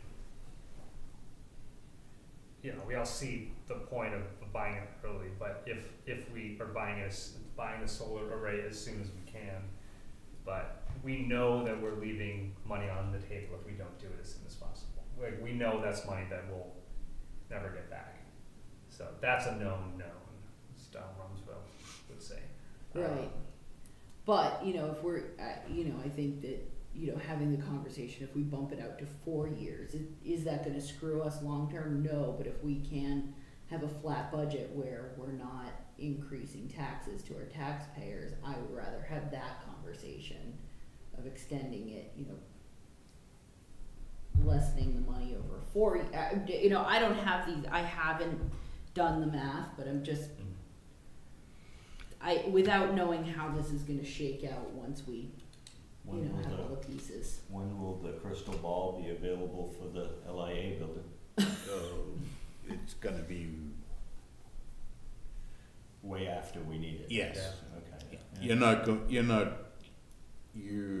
not going to have data necessary to make a better informed decision about this year's budget, this coming year's budget. Yeah.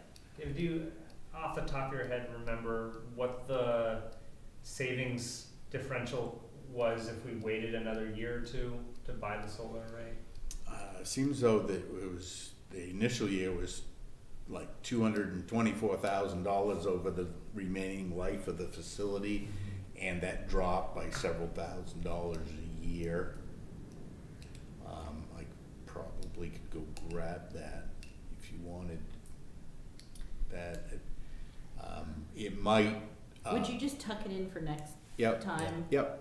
You know, I mean, I own solar panels. I'm not, you know, like I'm just thinking Yeah. that I want to present a flat budget to our taxpayers, and we have the opportunity to do so, and they're sort of no-brainers that. Yeah, well, certainly, you know, based on the discussions that we've had, like I said earlier, you don't have to make a decision this evening, so you could go back and revisit some of this. It might make sense to lower the building repair fund by X, whatever the X number of dollar is, and keep the money in the solar. Right. You know, because that building repair fund is a whole lot more nebulous, should I say, than the solar. Mm-hmm. Solar, we've done a whole lot That's a more good point. investigation and evaluation. Mm-hmm. Okay. Anything else there? Nope, I'll stop talking. Come on in. Hi. Hi. Oh, good. No. No. I've even got Shotgun, I've still even going. got an assignment for you, but Did you have something you wanted to address to the board? Well, something that needs to get brought up, so. Yeah, here, no, come. Put your right out of the gate and right onto it. Don Folington, Fire Chief. I had spoken with Dave a couple weeks ago about this whole EMS thing that's come up from Camden, Rockport, and Hope. Oh, yeah. I've been invited to go to the meeting and kind of voiced that with Dave. He said I should speak with all of you to see what you think about me going, whether it's going to look like we support it or what. And right now, the whole thing seems like it's in its infancy, but the way it came across on Penn Bay Pilot, it sounds like this whole thing You're is on up board. and rolling and everybody's on board, where, you know, I've been to one meeting and I think Camden Rockport have been in this for a while, you know, with Rockland. I just want to know what you all think I should be doing, or whether we just stay out of it until they get their part of it figured out. Because I mean, as far as I know, they don't have it. It's not set in stone. I don't know if they have all their prices lined up. I don't know if they have everything organized or what. Yeah. Were you around for all of the Camden First Aid conversation, the meetings upon meetings? No, I was not. No, I wasn't. I don't think I wasn't a truck officer at that time. Yeah. So I was not involved in any of that. You seem like you've got something right on the tip of your tongue. Well, I got to be real honest with you, and thanks for coming. Yeah. No, sorry. I already. I know it's I just came 9:30. out of the meeting. Yeah. Thanks for coming in and Yeah. asking what we thought. I got to be real honest with you. When I read that article, it sounded like Camden was in charge with Rockland. That's what it sounded like, and they happened to mention that Rockport's building a new fire station or doing the West Rockport Fire Station over. It didn't give any indication that Lincolnville was considered, other than local fire chiefs have been reached out to. Right. So, kind of got the hair up on the back of my neck, because they do need as many towns as they can to make it economical. Yeah. Right. Yeah. But Without it having it be a board conversation first. correct. Well, And, because you know, yeah, the one meeting I went to, I was told that, you know, all the towns were going to be in contact. You know, they'd get a hold of everybody and you know, feel this out. But I think Camden's just going for it. And it puts you in a wicked sticky situation, because you definitely, you know, I mean, I thank you so much for coming out on this really not great night so late. No, that's okay. I mean, I've had so many conversations with David over the years about this, and speaking my opinion, however informationally inclined and gathered, your presence there could give weight to or be misconstrued by anyone else, and with the fact that it's live streamed and available, I I'm inclined to watch it from the comfort of my own home and take notes, and then hopefully at some point we're looped in if we're gonna be invited, you know, otherwise I kinda feel like Right. I wanna stay out of the line of fire. Yeah, yeah. That's Yeah, that's just to my see personal what's thought. coming down the road, yeah. I No, don't- that's fine with me. I don't know. I have all kinds of opinions and ideas on this, but, I mean, this is the thing, this isn't the time and the place to present it, I don't think. Yeah. I mean, I was sitting in through the whole, Canada First Aid Association, Remember driving through that snowstorm Oh, to the yes, first yeah. meeting? Oh, yeah, I was in all these nice little things and involved in all that, and this has been a topic of conversation down to work the last 2 or 3 days with various members who've been on various departments for various things, fellow employees of mine who were ex-ambulance, ex-this, ex-that, who have been involved with a fair amount of these over the years. And I have some opinions and I have some ideas formed already, and you know, I could go on with a lot of different subjects, but I think I better not leave it at that. Yeah. I do think that it all sounds to me very much like that they're putting the cart ahead of the horse and trying to see how fast it's going to go. Mm-hmm. Yep. Kern, additional thoughts? Obviously, if you've been invited, then, you know, they want your input. But I think it's in a very, very infant stage right now, and I kind of wonder if maybe it shouldn't even have got out the way it did, to be very honest with you, because we're just finishing up, if we're even finished with getting what our responsibility is going to be on the current ambulance service that we've got. So Yeah. that's kind of dangerous Yeah. water to be treading on, in my opinion. So, Well, you know, and too, without a community conversation, are there issues? I mean, of course, they're sort of anecdotally, you know, people, you'll hear stuff, but from an official standpoint, as a member, not getting anything saying our current service is deficient, therefore. Right, and see, I think it's a tough spot. I think there's a lot of people, and myself included, just Northeast is what we've got, and that's what we've got. Like, there's nobody else offering service, so we're gonna just stay with what's offered, and that's that. From the one meeting I went to, I think the service that they're proposing is far better, because they're not gonna do any transports. And probably nobody here knows, but most of the time, well, not most of the time, but a lot of the time, there's only one ambulance in town to cover Rockport, Camden, Lincolnville, and Hope. And there's been many instances where you call somebody, last winter, this time of year, guy fell off the roof down at Lincolnville Beach. We had to wait for Rockland EMS to come to take care of it. Had a woman this summer had to wait for Rockland EMS to come all the way from Rockland to come take care of her car accident at the beach. And we don't see a lot of that, but I think Camden and Rockport, where they have larger facilities with, you know, the elderly homes and stuff like that and assisted living, I think they see more of it, and I think that's why they're pushing so hard for it. Is what Rockland wants to provide is an ambulance, I think, in Camden Station and in the West Rockport Station, and they would be solely just for responses. No transports, no out of town stuff at all, other than maybe if they were to, you know, go to Waldo County with somebody to drop them off. Yeah. Well, and fair enough, but is this the way that we should be having the conversation? No. You know? Yeah. No, not at all.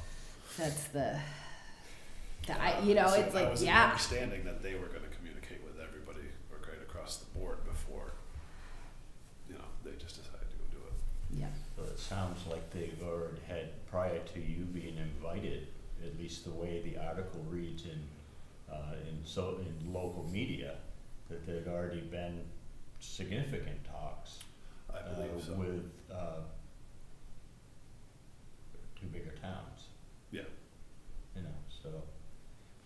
It's unfortunate. It is, yes. I don't know as we can give you any direction as to what to do, other than gather as much information as you can, and hopefully someone in the planning stages involves all of The other partner Right, towns, yeah. You know? Yeah, and no, like you guys, I can sit at home and watch it on TV. Because I think, well, and Dave brought that up too the other day when we were texting back and forth, is, you know, you gotta think about how everybody else is gonna view it.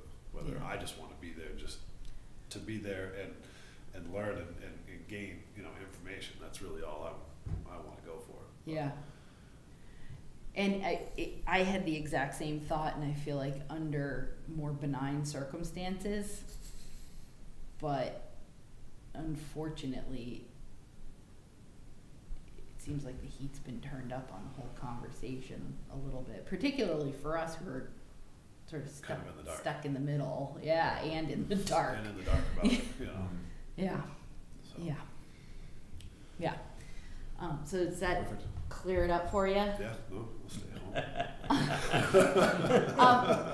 What, since we've got you here, Yeah.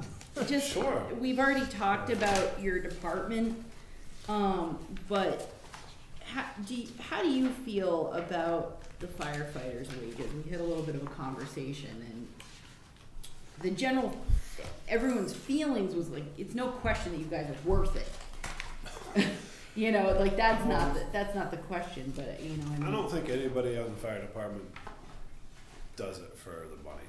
I mean, they're not, you know, that's kind of the whole mentality of what it's been, is if you're, you know, just a firefighter, then you're there to give back to your community. And nobody's ever voiced that they ever want anything more than whatever keeps them covered insurance-wise, basically, under the Sure. cap. Yeah, okay, all right. I just wanted to make sure, because we didn't really talk about it last time we were here, and, you know, it's one of the biggest frustrations and challenges where it's like you wanna give, or you wanna ask the taxpayers for the dollars for deserving people, but then at the same time, you know, if that money can go somewhere else. Right, that could benefit the town. Yeah. Yeah. Yeah, okay. Anything else? I don't think so. Thank you so much for coming out. We really appreciate it. No, that's fine. No, it's fine. I was at the station Keep anyway, their right word. up until now, so Yeah. I actually figured you guys weren't. You know, gonna be while here. you're here, let me just ask, do you have an ice rescue ladder available that you use in case, A ladder. or, If somebody went through the ice, yeah. Do you you have have the equipment to rescue. We have, yes, we have ropes and we have the cold water rescue suits. Yeah, okay. And we actually had a meeting, their last fire meeting, we voted to order 2 new suits. Okay. Other than that, that's all we have. Yeah, there's no ladders, I think we have a floating, Like a dinghy car or type, something. yeah, something like that, but it seems like it's more dangerous than it is. And you guys do training and all that kind of stuff. Yeah, Yeah. a couple, maybe once a year, twice a year, that's about it. Yeah. It's not too Okay. in depth. I've only had one call in the last 10 years. Oh, well. Thank goodness. Thank you very No, much. you're welcome. Drive safe. Thanks, Don. Yes, you too. Thanks, so. Do you need anything from me, Dave, or are you gonna get hold of me? I'll be in touch. Okay. Thank you. God, that was ominous. Thanks, Todd. Okay, so we had just moved on from capital improvement program. Everybody good there for now? And then moving on to debt service. There it is. Take it in. Enjoy it. Let's move along. It's getting smaller. And then we have page 27, which budget totals, which that's going to change once David and Kayla put it into the magical calculator and spits out our preliminary findings. And we're still waiting on, are we gonna consider revenue sharing where it is and just bank on that number, or?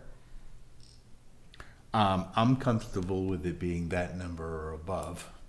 Okay, great. Fabulous.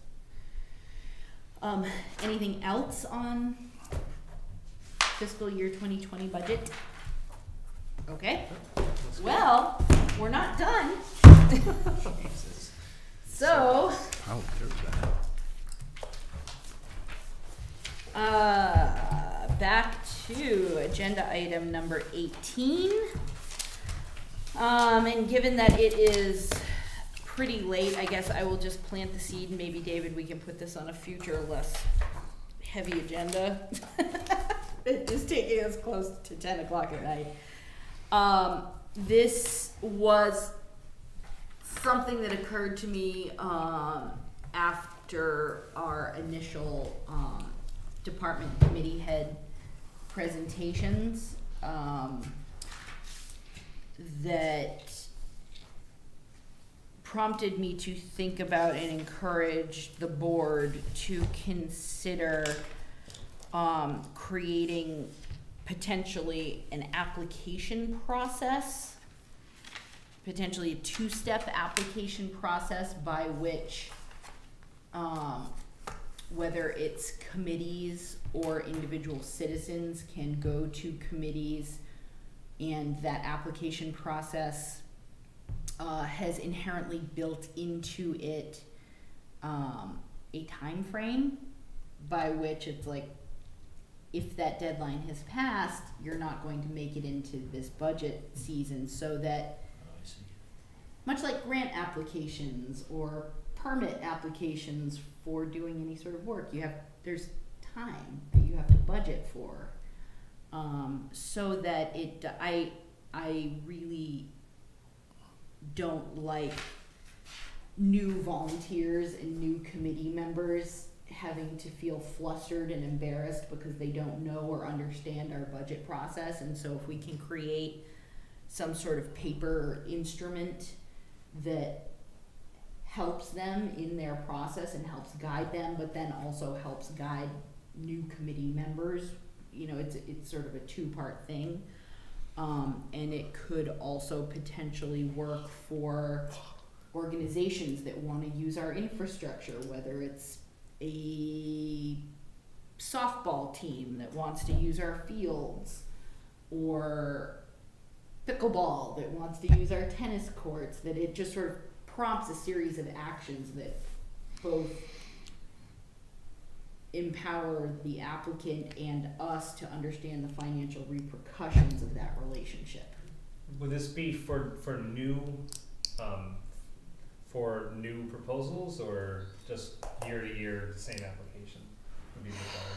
I would think that similar to, say, provider agency applications, there's sort of like if you're a new applicant, there's this, and if you're a reoccurring sort of subscription member, it might, and this is something that is going to take a little bit of a process, but I feel like if we could work towards developing it, it places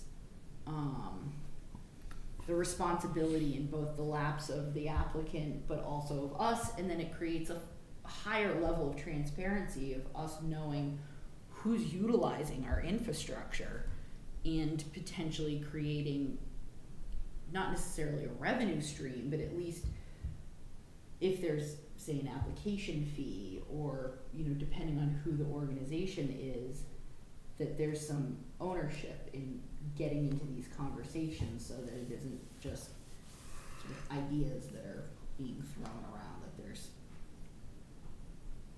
a certain level of gravitas lent to the conversations. So I don't know what your thoughts are on that, and whether we should ask David to do a little research, see if anything else exists like that, or what.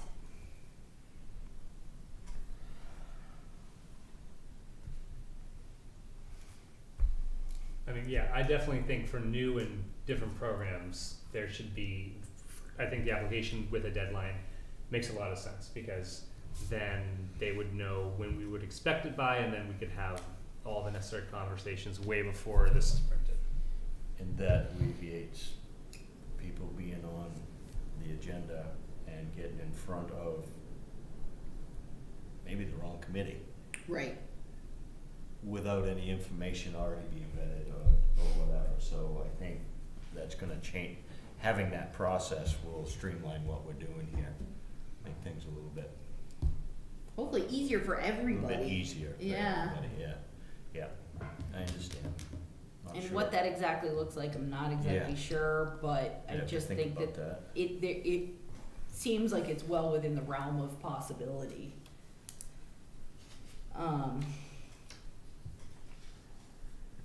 Yeah, so I don't know, David, if I'm certainly willing to help do a little bit of research, but I'll start the ball rolling and see what we can find, okay, great, so we're not reinventing the wheel. exactly. If there's something else out there to exploit, let's exploit it. Yeah. Okay, well, thank you for putting the few brain cells that are left firing in your heads towards that. We do have the treasurer and payroll warrants to approve and sign. I move that the board approve the treasurer's and payroll warrants. Second. Moved and seconded. Any discussion? Seeing nothing, all those in favor? And if there is no other business the board wishes to discuss, can we have a final motion? I move to adjourn. Second. Moved and seconded. Any discussion? Seeing nothing, all those in favor? Thank you very much. Please, in addition to the warrant, sign that deed before you go. Yep.